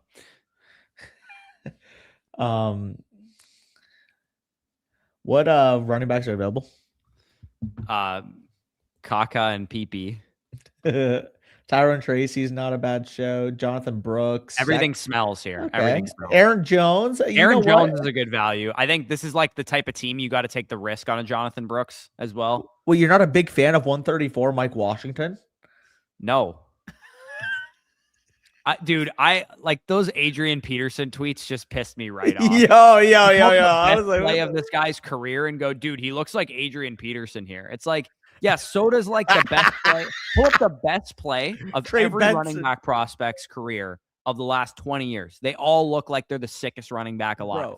Bro, if you just look at a highlight tape of Trey Benson, you're going to be convinced he's a superstar. Dude, if you look up a highlight tape of fucking Jamar Jefferson, you'd be convinced he's pretty sick. Dude, that guy was an industry plant. Like when I saw he's like RB3. He's low key just the old Mike Washington. Yeah. In terms of the hype. Dude, you got to be so careful in draft classes like these. We just have to admit that the running backs aren't good. Like we can't just do this. We can't go, oh, Mike Washington, we need an RB3 in this class, so let's just fucking hype him right up. No. If they're a flex play caliber prospect in the model, they have a 1 in 10 chance of ever being fantasy relevant. That is reality of the hit rates. 1 in 10 chance. means you could draft 10 Mike Washingtons, and one time out of 10, statistically, you'll get a legit RB1, RB2 caliber finisher year over year. What does it look like in that one time, though? Bucky Irving. I know, I'm fucking joking. Or Chase Brown. Actually, Chase Brown's RB2 upside. He's not even in that tier. I'm a Jamari Taylor fan. I will put that out there. I am a Jamari Taylor does slap. Exactly. That's exactly who he reminds me of too. He's exactly like Isaac Guerrero. That was literally my comp for him when I watched his tape. Yeah, he's exactly like Isaac Guerrero. He actually kind of this is mean because this guy sucked so much ass in the NFL, but he kind of reminds me a little bit of Kalen Ballage too. Oh yeah, fuck. I think Ron said that too. Yeah. Jamari Taylor is really interesting. He's like I do see some obscenely outrageous comps being thrown out for Mike Washington though. It's really funny. So Taylor's smaller, but like I can see him like Jordan Masoning his way. It's like, he tags onto a roster, probably goes round 5, round 6. You can see like a 4-game stretch where he gets some significant touches. It looks good. Like he's an NFL running back. Is he going to be like a top end starter? Probably not. Like unfortunately, but at the same time, if you just need a guy that can check every box in your backup role, like Jamari Taylor is him, and I think. I personally would be comfortable taking him the end of the 3rd, early 4th round area, but I do think the NFL is probably going to push him down because of his size. Yeah, that's a good point. Jadarian Price is a guy that is every year we're going to have 1 or 2 prospects like this where the film community and the analytics community are going to be kind of diametrically opposed on a player. But I would say even the analytics community this year goes, okay, we kind of understand why he wasn't productive, et cetera, et cetera. But you do see people going, whoa, why is he getting mocked in the 1st round? Or like, it's at like on Jadarian Price. My thought process is like, this feels more like Ladd McConkey, where you and I were on the same page as the film community. Where like, yeah, this guy's much better than his profile. And I feel the same way about Jadarian Price. This doesn't feel as much like Matthew Golden to me. I agree. And among running backs, I'm trying to think who's been like a film, like it feels more like Josh Jacobs than it feels like, who's a guy who had good film and bad analytics at running back. I mean, like this guy was hurt, but I know like there was a Rashad Penny hive, like the film watchers liked him a lot better. He was insane analytically. What do you mean? Oh, fair. Like I just remember like yards. I just remember it was vice versa then because I remember like there was like a shock that he went in the 1st round at that time. I'm trying to think like Mike Washington here. I mean, how far behind ADP? Trust the tape. Fuck that. Yeah, I can't take him over. I can't take Denzel. Tyrone Tracy. Yeah, I just picked him. Charbonnet or Brooks here, probably, no? Yeah, I think I'll go Brooks. I kind of want to take the risk on him. Kamara's a good comp. He didn't go that high though. Like who went like really high? Yeah, Kamara's a good film related comp. Like who went really high that I'm trying to think of that wasn't expected? Kamara, Sony Michel were the ones that Sony came Michel. up to mind for me. Sony Michel is probably the best comparable for like what Jadarian Price is. He's literally my comp for Jadarian Price. Like he's absolutely the best comparable for him. Yeah. Obviously, like people understood. Even Miles Sanders is not a terrible one, but people had worries with Miles' film. Well, Walker's another one, but like Walker did have the big year before he committed. He was just analytically, it was just receiving stuff that people were worried about with him. But people in the breakout age, people say. To be fair, Jadarian Price, people are like he has no receiving production, and that's why his analytical profile sucks. Well, with Walker too, wasn't he like a late breakout? That was like what people held against him too. No, I think the majority of I remember the Walker discourse was that his receiving profile was like 5th percentile or something. Like it was really pretty useless. And for a guy that was the full-time bell cow to be completely useless as a receiver, people were a little worried about. At least with Price, it's like, okay, he wasn't the bell cow in any facet. So I actually did find this, by the way. He technically, Walker didn't really break out till his 3rd year because he left Wake Forest for Michigan State. Yeah. So his best non-Michigan State year, he averaged 4.9 yards per carry, but they had 13 touchdowns at Wake Forest. And obviously he goes to Michigan State, 6.2 yards per carry, over 1,600 rushing yards, 18 scores, goes top 40 in the NFL draft, or top 45 in the NFL draft. He went 41 overall. Another guy that I thought of actually too is Ramondre Stevenson had a horrible profile, and the film people did like Ramondre Stevenson. I just traded the pick, Jordan. I'm waiting for Mr. Arthur to accept on the app. Yeah, Walker's pass catching profile was brutal. Yeah. I usually like good players in secondary roles like Neighbors and BTJ. Yeah, I think you can definitely get good value when any blanket statement is being made about any prospect. Like, when there's a narrative out there that a certain prospect doesn't do this or doesn't do that or didn't ever reach this threshold that for some reason they decide is important, there's usually some kind of value to be had there. Like, for example, it can apply not even to production. Like, Jonah Coleman will be a value in rookie drafts because he's going to go day 3. Like, people are just going to go, all right, I don't draft day 3 running backs in the first round of rookie drafts or in the high areas of rookie drafts. I'm not drafting him until there's no way I could take, Jonah Coleman, who went in the 4th round, over Zachariah Branch, who went 38th overall. It's like, I'll fucking do it. I don't care. 2027 seems way too overhyped now. Yeah, we'll talk about the 2027 class. And I would say the first overview, because I've actually loaded the running backs into the model already, so I'm actually pretty well versed on the running back class. There's some guys that I don't see any hype for that have really nice profiles so far. I think that the class, the position group in the class that actually is the most underrated in 2027 is the running back class. I think a lot of people are focused on Jeremiah Smith, rightfully so, Arch Manning and the quarterbacks and stuff. I am actually really impressed with how the running back class might end up being in next year's class versus, I could see the bottom falling out of the wide receiver class a little bit next year. Like, I think that if Cam Coleman doesn't hit at Texas, if, some guys go back to school or whatever, like, it might be not like this year's class at running back where it's Jeremiah Love and everybody else, but it wouldn't shock me if it's a little bit more of like okay, there's a big 2 or a big 3 wide receiver prospects, and then it starts to taper off at that point, after that point. Yeah, well, I was looking at mock draft database and like, holy crap, like a guy like Isaac Brown for whatever reason is just buried. Yeah, dude, Kwan Lacey isn't even listed. Yeah, that's ridiculous. Yeah, like, dude, the running back, there's 3 or 4 running backs I have in my model that I've never heard a single person hype up. I mean, Hollywood Smothers probably going to be one of them because he went to Texas. No, not Hollywood Smothers. Really? Yeah, he was pretty productive before he left. No. Also, when do you hear me hype up Texas players? I'm not even that hyped on Texas players. I'm scared about Spears. I'd probably rather take Wilson. Yeah, I mean, I think Jeremiah Love goes there. I think Jonah's going to end up being a Seahawk, so I don't want to take fucking. Oh, fair. Wilson there. I'll take Benson's pretty good here. You don't have Algier. Honestly, I'm just gonna take Kamara. That's pretty cheap for him for what it's worth. Anyways, the other Louisville back or the other Texas Tech, but yeah, the other Texas Tech back is in there. He's one of them. Florida's running back Baugh, I think his name is I mean, Jaden Ball, yeah, he's huge. His profile's materializing very nicely. He's like 230 pounds. Here, let me pull this up because I don't have it in front of me right now. Wait, Branson Robinson's at Georgia State now? That's actually hilarious. I remember that guy got the Nick Chubb comms. Yeah, literally pour one out for Branson Robinson, dude. There's a couple of pour one out transfers that you look at and you go, that's tough. Yeah, I know. Jaden Ball's let's have 508, which is crazy. Jordan Marshall's good as fuck, bro. Like, Jordan Marshall, I'm telling you right now, people are gonna sleep on. He's gonna go crazy this year at Michigan. Because what's called Haynes is out. Haynes transferred out because we got Hyder, but he's a freshman, and Jordan Marshall was just so good down the stretch. He pushed Haynes out. Yeah. So Jaden Baugh from Florida is actually the #1 running back prospect in the model in the 2027 running back class right now. Interesting. 6'1", 231, projected to run 4.46. Very productive this year. Traits wise, very solid. Like, had a really high pass protection grade. Rush, like his market share, like rushing touchdown market share and yards after contact numbers are like, he averaged 7.4 yards after contact per attempt. Well, I remember hearing about Ball in a couple group chats going into the year, and I was kind of tracking him early in the season. And yeah, like the only real thing is 90 rushing grade and a 70 receiving grade too, like on PFF. Yeah. Like he's a really solid. He's huge.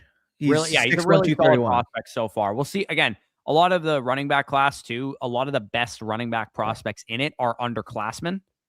So that's something that we got to worry about with running backs, is that they don't always come out as juniors as much anymore because of the NIL stuff. But Jacoby Williams, the other Texas Tech running back, is 5th in the model among 2027 running backs. So he's actually ahead of Kwan Lacey in the model. That's interesting because Kwan Lacey had a big time year. Yeah. So I did it a little differently because the run, like in my opinion, this is just a subjective opinion of mine, the running back NFL mock draft database is wrong. Like, I don't even want to use it as a data point. Like Kwan Lacey's not listed there. Isaac Brown's not listed there. Jaden Ball's listed as a UDFA. Jordan Marshall's listed as a UDFA. Like, it's just wrong, in my opinion. Like, how does Isaac Brown stack up? Is it accurate for like Darius Taylor and LJ Martin and guys that we have multiple years of data for? Probably. Yeah. But is it accurate on these underclassmen? I doubt it. Well, like, how does a guy like Isaac Brown show up? Because he's a senior this year, yeah. Well, no, he's a junior. He's the per game guy.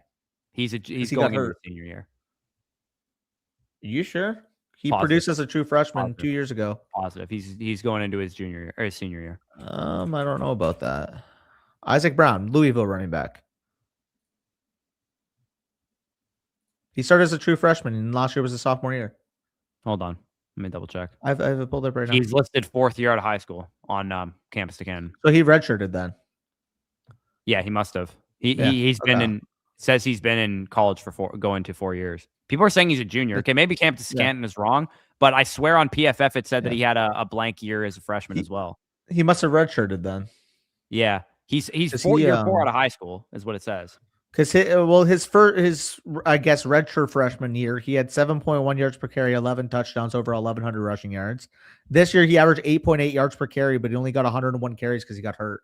Yeah, I mean, he was born in 2005, so he'll be 22 next year. It'd be hard to believe he's a true junior. Yeah, so he's probably a redshirt junior then. That's fair. Yeah, which is not bad, but he's technically not an early declare. Yeah, fair. I mean, 15 for 113 against number 2 Miami.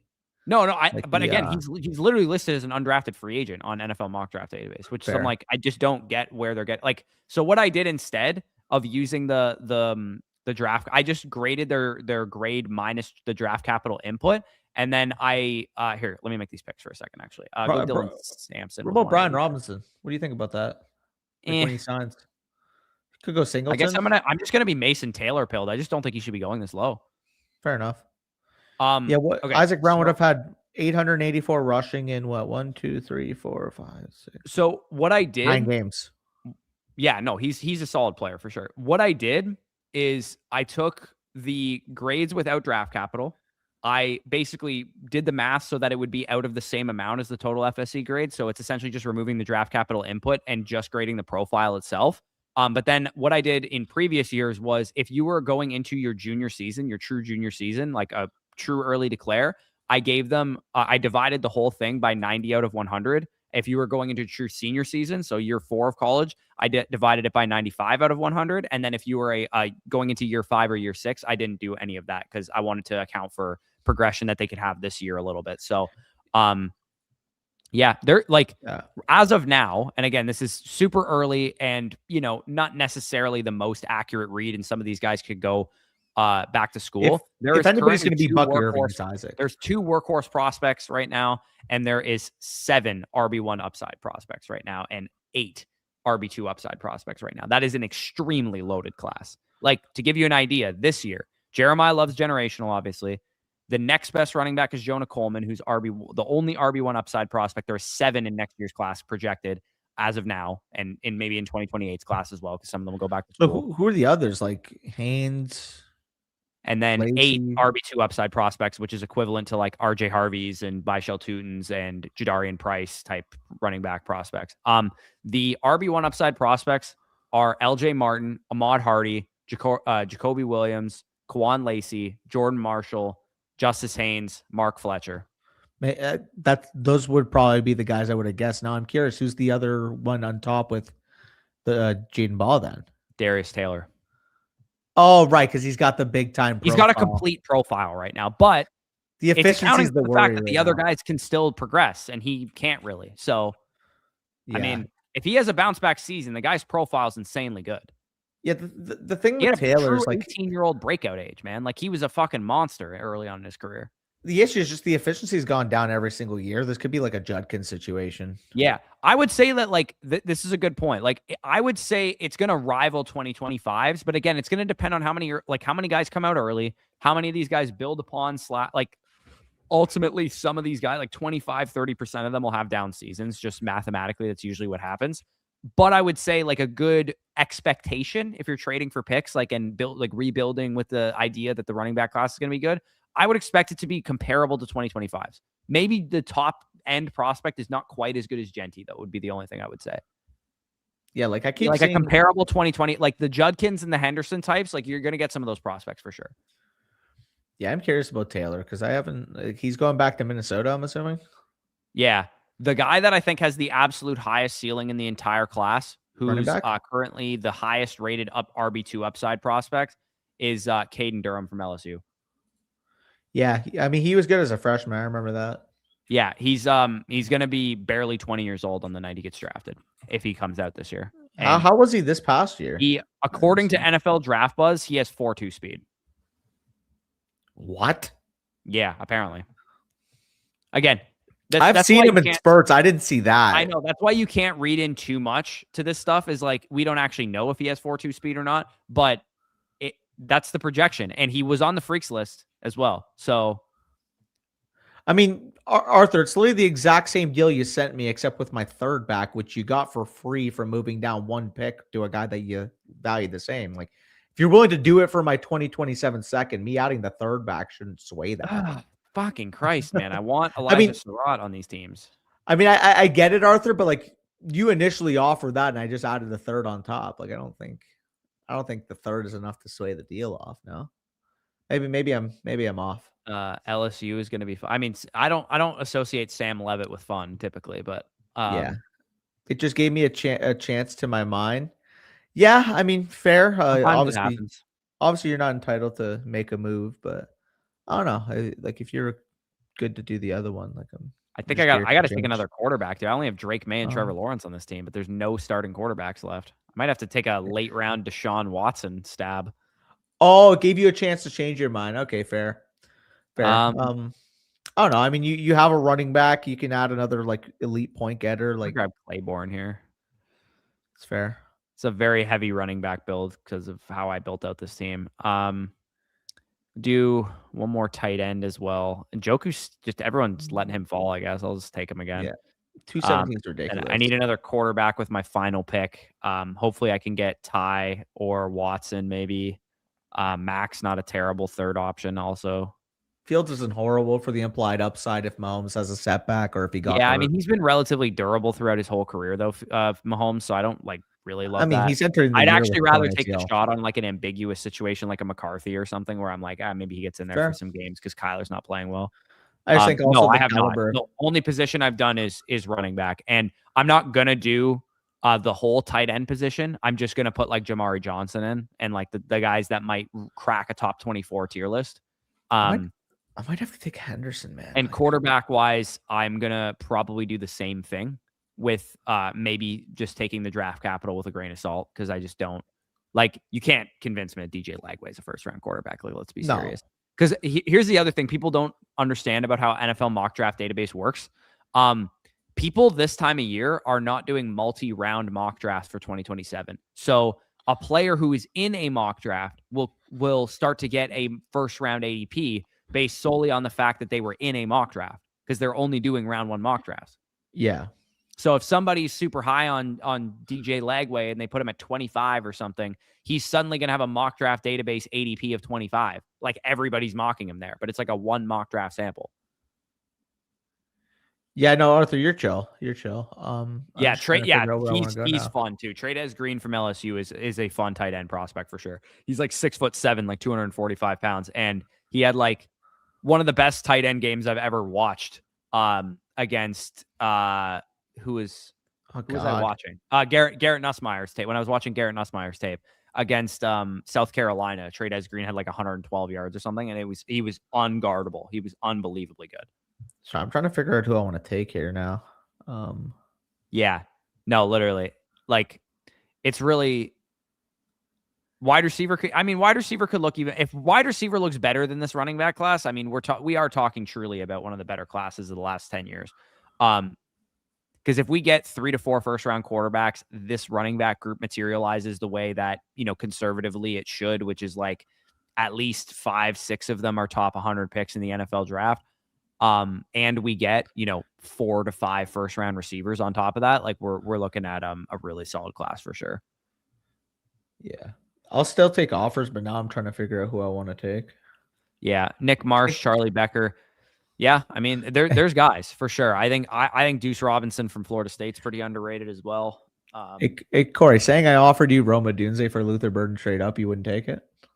No, because I purposely took Burden over Odunze because I have 4 shares of Odunze and 0 of Burden. I was more so being facetious. I realized that's why you did it, but I'm like, fuck. I mean, if you want to add a plus, I'll do it. I mean, I wouldn't do that. They're 4 spots apart. I mean, you should based on your rankings. They're 4 spots apart. But if you want Burden that bad, that's dude, is that ever something I would do by moving up 2 spots at wide receiver and 4 spots in my overall rankings and giving an extra value on top? I mean, if you feel I just figured out sometimes 4 spots in your rankings is a completely different feeling of the player, though. Sure, and I mean, you have a Dunze ranked higher than Burden, so I also know that. I do. So I am. Yeah, but I because I want a Burden share because I have so much exposure to Odunze, I wouldn't sell him unless you gave me Odunze plus. That's reasonable. I just won't do that, but that's fine. No, literally. The fact that USC had Woody Marks as their running back, Lemon Lane Branch, and Deuce Robinson all on the same roster, and they couldn't win shit is pretty insane. Good thing you have to play defense. Well, and their quarterbacks suck too. Yeah, I know. Yeah, literally. It reminds me of them not winning shit when they had Pittman, London, and ARSB. You know what I actually kind of think this is a little bit, and I think Penn State has this problem too. Yeah. It's more like they're setting their players up to become good pros, but they're not teaching them how to win college games, if that makes any sense. Like the coaching that they're getting is making them good prospects, but it's not making them great, super productive and winning college players. It's the old Kentucky basketball factor with Calipari. Yeah, it's a weird dynamic because USC receivers seem to have this problem. Yeah, like Penn State, everything has this problem, like the wide receiver and tight end position, and even Drawler too. Like they seem like they have the tools. They're being coached to like make plays where it matters and run. But like it seems like they're a year behind or 2 years behind where they need to be. And then once they get into the NFL, they seem to fill in those gaps, whatever it is. Yeah, no, that makes sense. They'll lay off, go Trojans. Sorry, our bad. Sorry, I'm trying to figure out. Do I put my nuts on the table here, Danny? Instead of taking Ty Simpson with my last pick, I take Drew Aller? No. I'll take Ty Simpson. What are the odds he starts a game next year? Drew? Yeah. Drew could be a god next year. Let's see. But here's the thing, though, Brock. I don't think they have insane athletes that can't play well. I think that they play well. It's just they don't play well enough to win games. Yeah. No, they seem like they're a year behind where they should be, like I said. They're kind of losers, you're saying, eh? Yeah, exactly.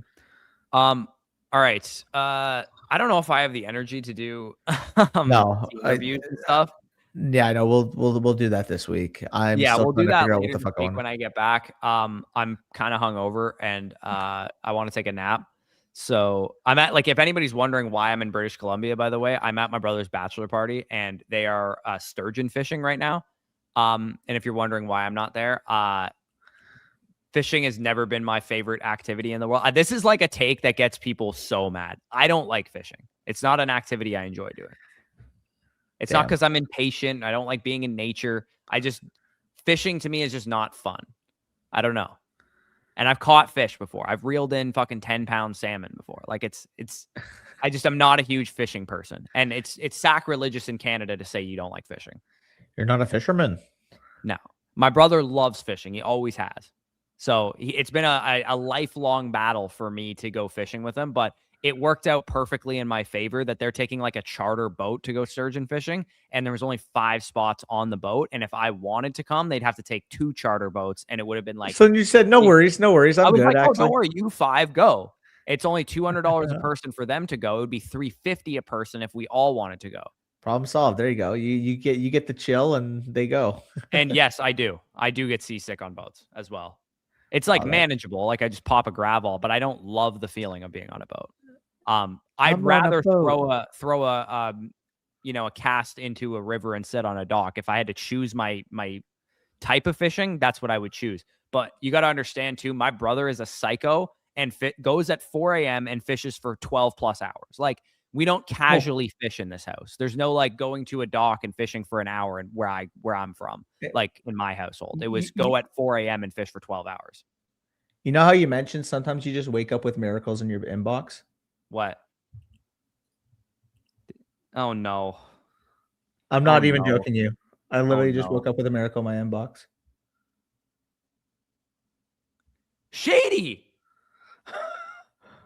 What on earth, bro? I swear to God, I didn't even remotely start that. I just got it sent. Dude, I literally offered him, Danny. I'm not even shitting you. I offered him the 411 for the 705 and his 27 first, and he fucking didn't want to do it. Maybe he sees it as part of that tier, and now he realizes that they're not going to make it to his pick. Like, I don't know. I had no input. I checked the trades, and that was there. Oh my God. Corey is livid. I got my fourth. I sent him 5 picks better of an offer earlier today. 4 hours ago, I sent him 5 picks better of an offer. That's probably why he did it, because he saw I was on the clock and accepting offers, and there's probably still a player that was in that tier. But yeah, for those of you that are curious, shout out Shady. Appreciate you, brother. I will take it. You're welcome for not accepting. Yeah, no, shout out Arthur. Shout out Arthur, actually. He is the real MVP here. He is the real MVP. He can't keep getting away with it. Yeah, that's what fucking Ronaldo just said in the chat. I sent Shady this 4 hours ago, bro. I sent him the 411 for the 705 and a 27 first, and he didn't respond. He probably saw it now, saw that you I waited the whole time, though. I was on the clock. Like, I waited a long time on the clock. Oh. I mean, I'll take it. Good Lord. Now you guys see my point, though. Excellence. You remember how I said Danny always gets way more that's like the first time that's ever happened. That's like the Danny, first this time already happened in this startup. No. Your first deal. No. Yeah. Your first deal was a fleece also with Jordan. Yes. You know it, bro. The reason I know it was a fleece is because when you know it's a fleece, you come into the chat immediately and defend the other side of the trade. I do that on every trade, to be fair. It's actually pretty fair if you really think about it. Brother, you've had 2 gifts in your inbox in one startup so far. It was, Arthur knows ball. Well, we'll let the chat. We'll let the chat decide. We'll let the chat decide. I don't think you essentially just traded like this last one. Yeah, okay. I did not. I got a nice ass deal, like the one that I woke up. Let's say he takes AJ Brown, Bucky Irving, Trevion Henderson, Baker Mayfield, CJ Stroud, etc. Tyler Warren, maybe. That's who he takes. Let's say he takes one of those guys. You're going to get like a slight mini tier down plus a first round pick at that same position. What pick? Sorry. At this pick, whoever he picks here, like whatever position it ends up being, you're going to get like a very similarly valued player plus a 27. Oh, I'm not going to defend this one. I definitely feel like I got a good deal here, but I also think like this is about what Puka should go for. I'll let you guys decide on that. I mean, it's Puka Nacua. That was a mega fleece. I don't know. Okay, Danny, in this deal, like you can't be serious, right? You seriously don't think this is a mega fleece?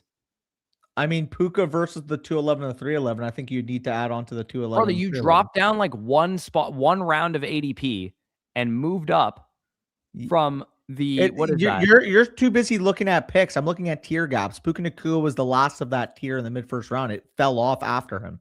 You moved up 3 rounds from round 6 to 3. Sure. The other side of the deal. Sure. What I'm saying though, Corey, is that Puka Nacua I have valued as my 103. Okay. And so replace that with Bijan, replace that with Gibbs, replace that with someone with this tier. Like I do think those 4 flex players are a tier above anybody else. Well, here's the easy way to go about this. The 211 was Justin Herbert. Yes. The 107 was Puka Nacua. Would you guys want? I would need over a first round pick in 2027 to move up from Herbert to Puka. But you got over a first round pick. You also got the difference between, what is that, the 607, which hasn't even been picked yet, and who went at the 311? The 103? Yeah. Brother, you got are we serious? You got the 103 in this side of the deal too? This is a mega fleece, bro. Mega fleece. Yeah, okay. Maybe it was a fleece. You essentially got the 103. That wasn't my original offer. 27 first for Puka Nacua plus, let's say optimistically, that's Travis Hunter. Optimistically, that's That's Quinshon Judkins. So, that's definitely not going to be Judkins. Okay, He's going to go before 607. So A, also that 27 first is probably going to profile to be mid to late considering the context of his team. B, the initial we all offer know how that goes though. With the initial offer I sent, I was going to get 211, 402, and 511 for 107 and 706. That was what I sent initially. Yeah. No, 211, 402, what was my entire point? My entire point was that you got a gift in your inbox more than once in this startup alone. Yeah, I definitely got a better value than my initial offer. I can't lie. Yeah, and I think the deal that I did with Ronaldo was pretty good for my side as well, like the 27 first deal that I did. But I'm surprised that you've been able to do this more than not only have you done it more than once, you've done it 3 times. Like your other deal was fine. I thought that was fair value, but the fact that you've been able to collect these first pretty easily is pretty insane. You want to hear the funniest part? What? By the end of the 10th round, I'll still have made 11 picks. Like, what on earth are we doing here, fellas? What are we doing? Like, Corey's pissed. He can't keep getting away with it is exactly the correct opinion. This guy just got a mid-7 for a mid-7 and a 27 first and potentially the best draft class of the last 10 years. For a mid-5th. You're getting so upset about it. Your offer was basically the same. But I figured he wouldn't take it. I figured we'd work back from that. Fair, but like it's funny with hindsight because it's like if he took yours, he would have been like, oh, this is totally like the best deal of all time. To be fair, mine was also the 411. Mine was a 4th round pick. Yours is a 5th. 411. The difference between he did all that for Christian McCaffrey. That's who he took. Odunze. It was a 504. Oh, was it 504? So you probably wanted both. So, okay, you have Odunze ranked higher than Burton in your ranking. So, therefore, But I still wouldn't trade Odunze. I would not trade a fucking first plus, whoever goes in the 7th round at receiver for Odunze. Not a fucking chance.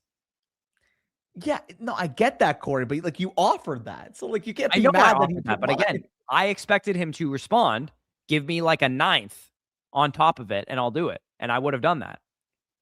Like, I would have given him 411 and a 9th for the 705 plus a 27 first. That was the deal I was prepared to do. I just sent him my first initial offer. Yeah, I mean, Brock, to be fair, I was literally about to make the deal with Arthur to move to the 611 for my 2 and 3, which are probably early to mid. But Arthur got cold feet. Why did I say Parther? Partially because Arthur got cold feet was probably what you were thinking. London, Hampton, 102, 103, and 4 first there, Dylan. Fuck off. Fuck right off. Look at his picks, guys. Look at his picks. Oh, he has 4 firsts. You'd think he'd be missing every pick in this area. He has all of them. Not one pick in the mid rounds is he missing. Not only he has an extra 8th, guys. He has an extra 8th and an extra 10th. What the fuck are we saying? He has an extra 8th and an extra 10th and 4 ones, and he's made a pick in every round except for round 1. And I guess round 4 and 5 as well. But like, what are we doing? What are we doing? I'm going to be licking my lips looking at the My Team's evaluator after the startup's done. Yeah. I mean, here's the thing. I love trolling Corey, by the way. We have a startup strategy video going live tomorrow. And a lot of the strategy that Danny's employing is what we talked about in said video. So I can't even be mad at it. I'm just fucking annoyed that I literally sent this guy a exact fucking same offer, but 5 picks better. And he didn't respond to me for 4 hours. And Danny, Danny didn't even send this offer. He sent it to you. No, Corey. I thank you because you gave him the idea to send that to me. I did. I literally gave him the fucking idea. And it's not like, oh, I sent him the offer and I made my pick within 20 minutes. I literally elongated the clock like 4+ hours. Corey's offer got me a deal done. Shady, if you're listening to this, I'm extremely angry at you. Yeah. All you hear from me is like, hey, you know how you mentioned earlier you just wake up to gifts in the inbox and then you're like, wait, what do you mean? You see it accepted, it's the exact same thing you said. Yeah, Arthur, you're the big winner here too. Like, think about this. You do have my 2 and 3. Oh man. I was really upset that I didn't have my 2 and 3. I don't mind anymore. Corey's working the phones now. He's trying to trade down from another. I'm so mad, dude. Like, oh my God. Because like I feel like I'm having a nice startup and I like want to build upon it. And if Shady had done that deal with me, like he should have, because again, it was fucking 5 picks better. Then we would own half the first round each. And I would be 3-1s, you'd be 3-1s. And again, I'm in a very similar position to you. Like I'm making picks all the time. It's not like I'm, losing a bunch of picks or anything. I'm just fucking annoyed. Because like it's not like you're like the bottom fell out. You have like, because I've seen you do this before, Danny, where you have like 4 picks in the first 10 rounds. You make 4 selections in the first 10 rounds, and then you have the picks in the bank. It's like, okay, great. He doesn't have any players on his roster though. It's like no flocking. Like you literally have 2 top 4 picks in this year's rookie draft, Hampton and London, in addition to having all of your future capital in the startup, plus more somehow. It's how do you have extra picks? I don't know. Like the 4 and the 5 is what you're missing here. That's all you miss? A 4th rounder and a 5th rounder? And a 1. And a 1. 4th rounder, 5th rounder, and a 1 for 4 first-round picks in a potentially generational draft class? 3 firsts extra, but... That's fucking ridiculous. This is no flocking for those of you curious. And I also, by the way, this is the bar without analyzing the fact that the My Teams feature doesn't account for 2028 picks, and I have 4 2028 firsts. Yeah, we should probably get that in there. Yeah, that's definitely what we're going to have to do next. But I have fucking May, Bryce Young, Puka, Gbuka, and then just 102, 112, all these seconds, 3 2027 firsts, all these seconds, and then 4 2028 firsts. Jordan and Shady, man, you guys are veterans. Like you guys are probably thinking, oh, are these like casuals that don't know your guys' content? Jordan and Shady, I've seen you guys in here for years, brother. Like, what are we saying here? I know both of your first names. Like Shady, I know his first name is Matt. Like that's how long he's been around. He's been in multiple. That's a crazy bar. I can't lie. I know both of your first names. Like Jordan, his first name is Jordan because it's in his like username and shit. But like Shady, I know his first name. That's how long he's been around. The boys. I mean, like I guess you just got to be more efficient with your offers, son. I don't know. Yeah, like oh my God. By the way, that's 100% rage bait. I guess I should have milked the clock the whole 8 hours. Apparently, that's all I could have done differently. Was Shady gets up and sees my offer instead of yours. Yeah, I mean, I'm gonna keep it a complete stack. I did not expect that to be in my inbox, and that I had nothing to do with that even appearing. I didn't even fucking message that. Like that's the part that I said at the beginning of the stream pisses me off is that you get these. That's the only time that ever happened, though.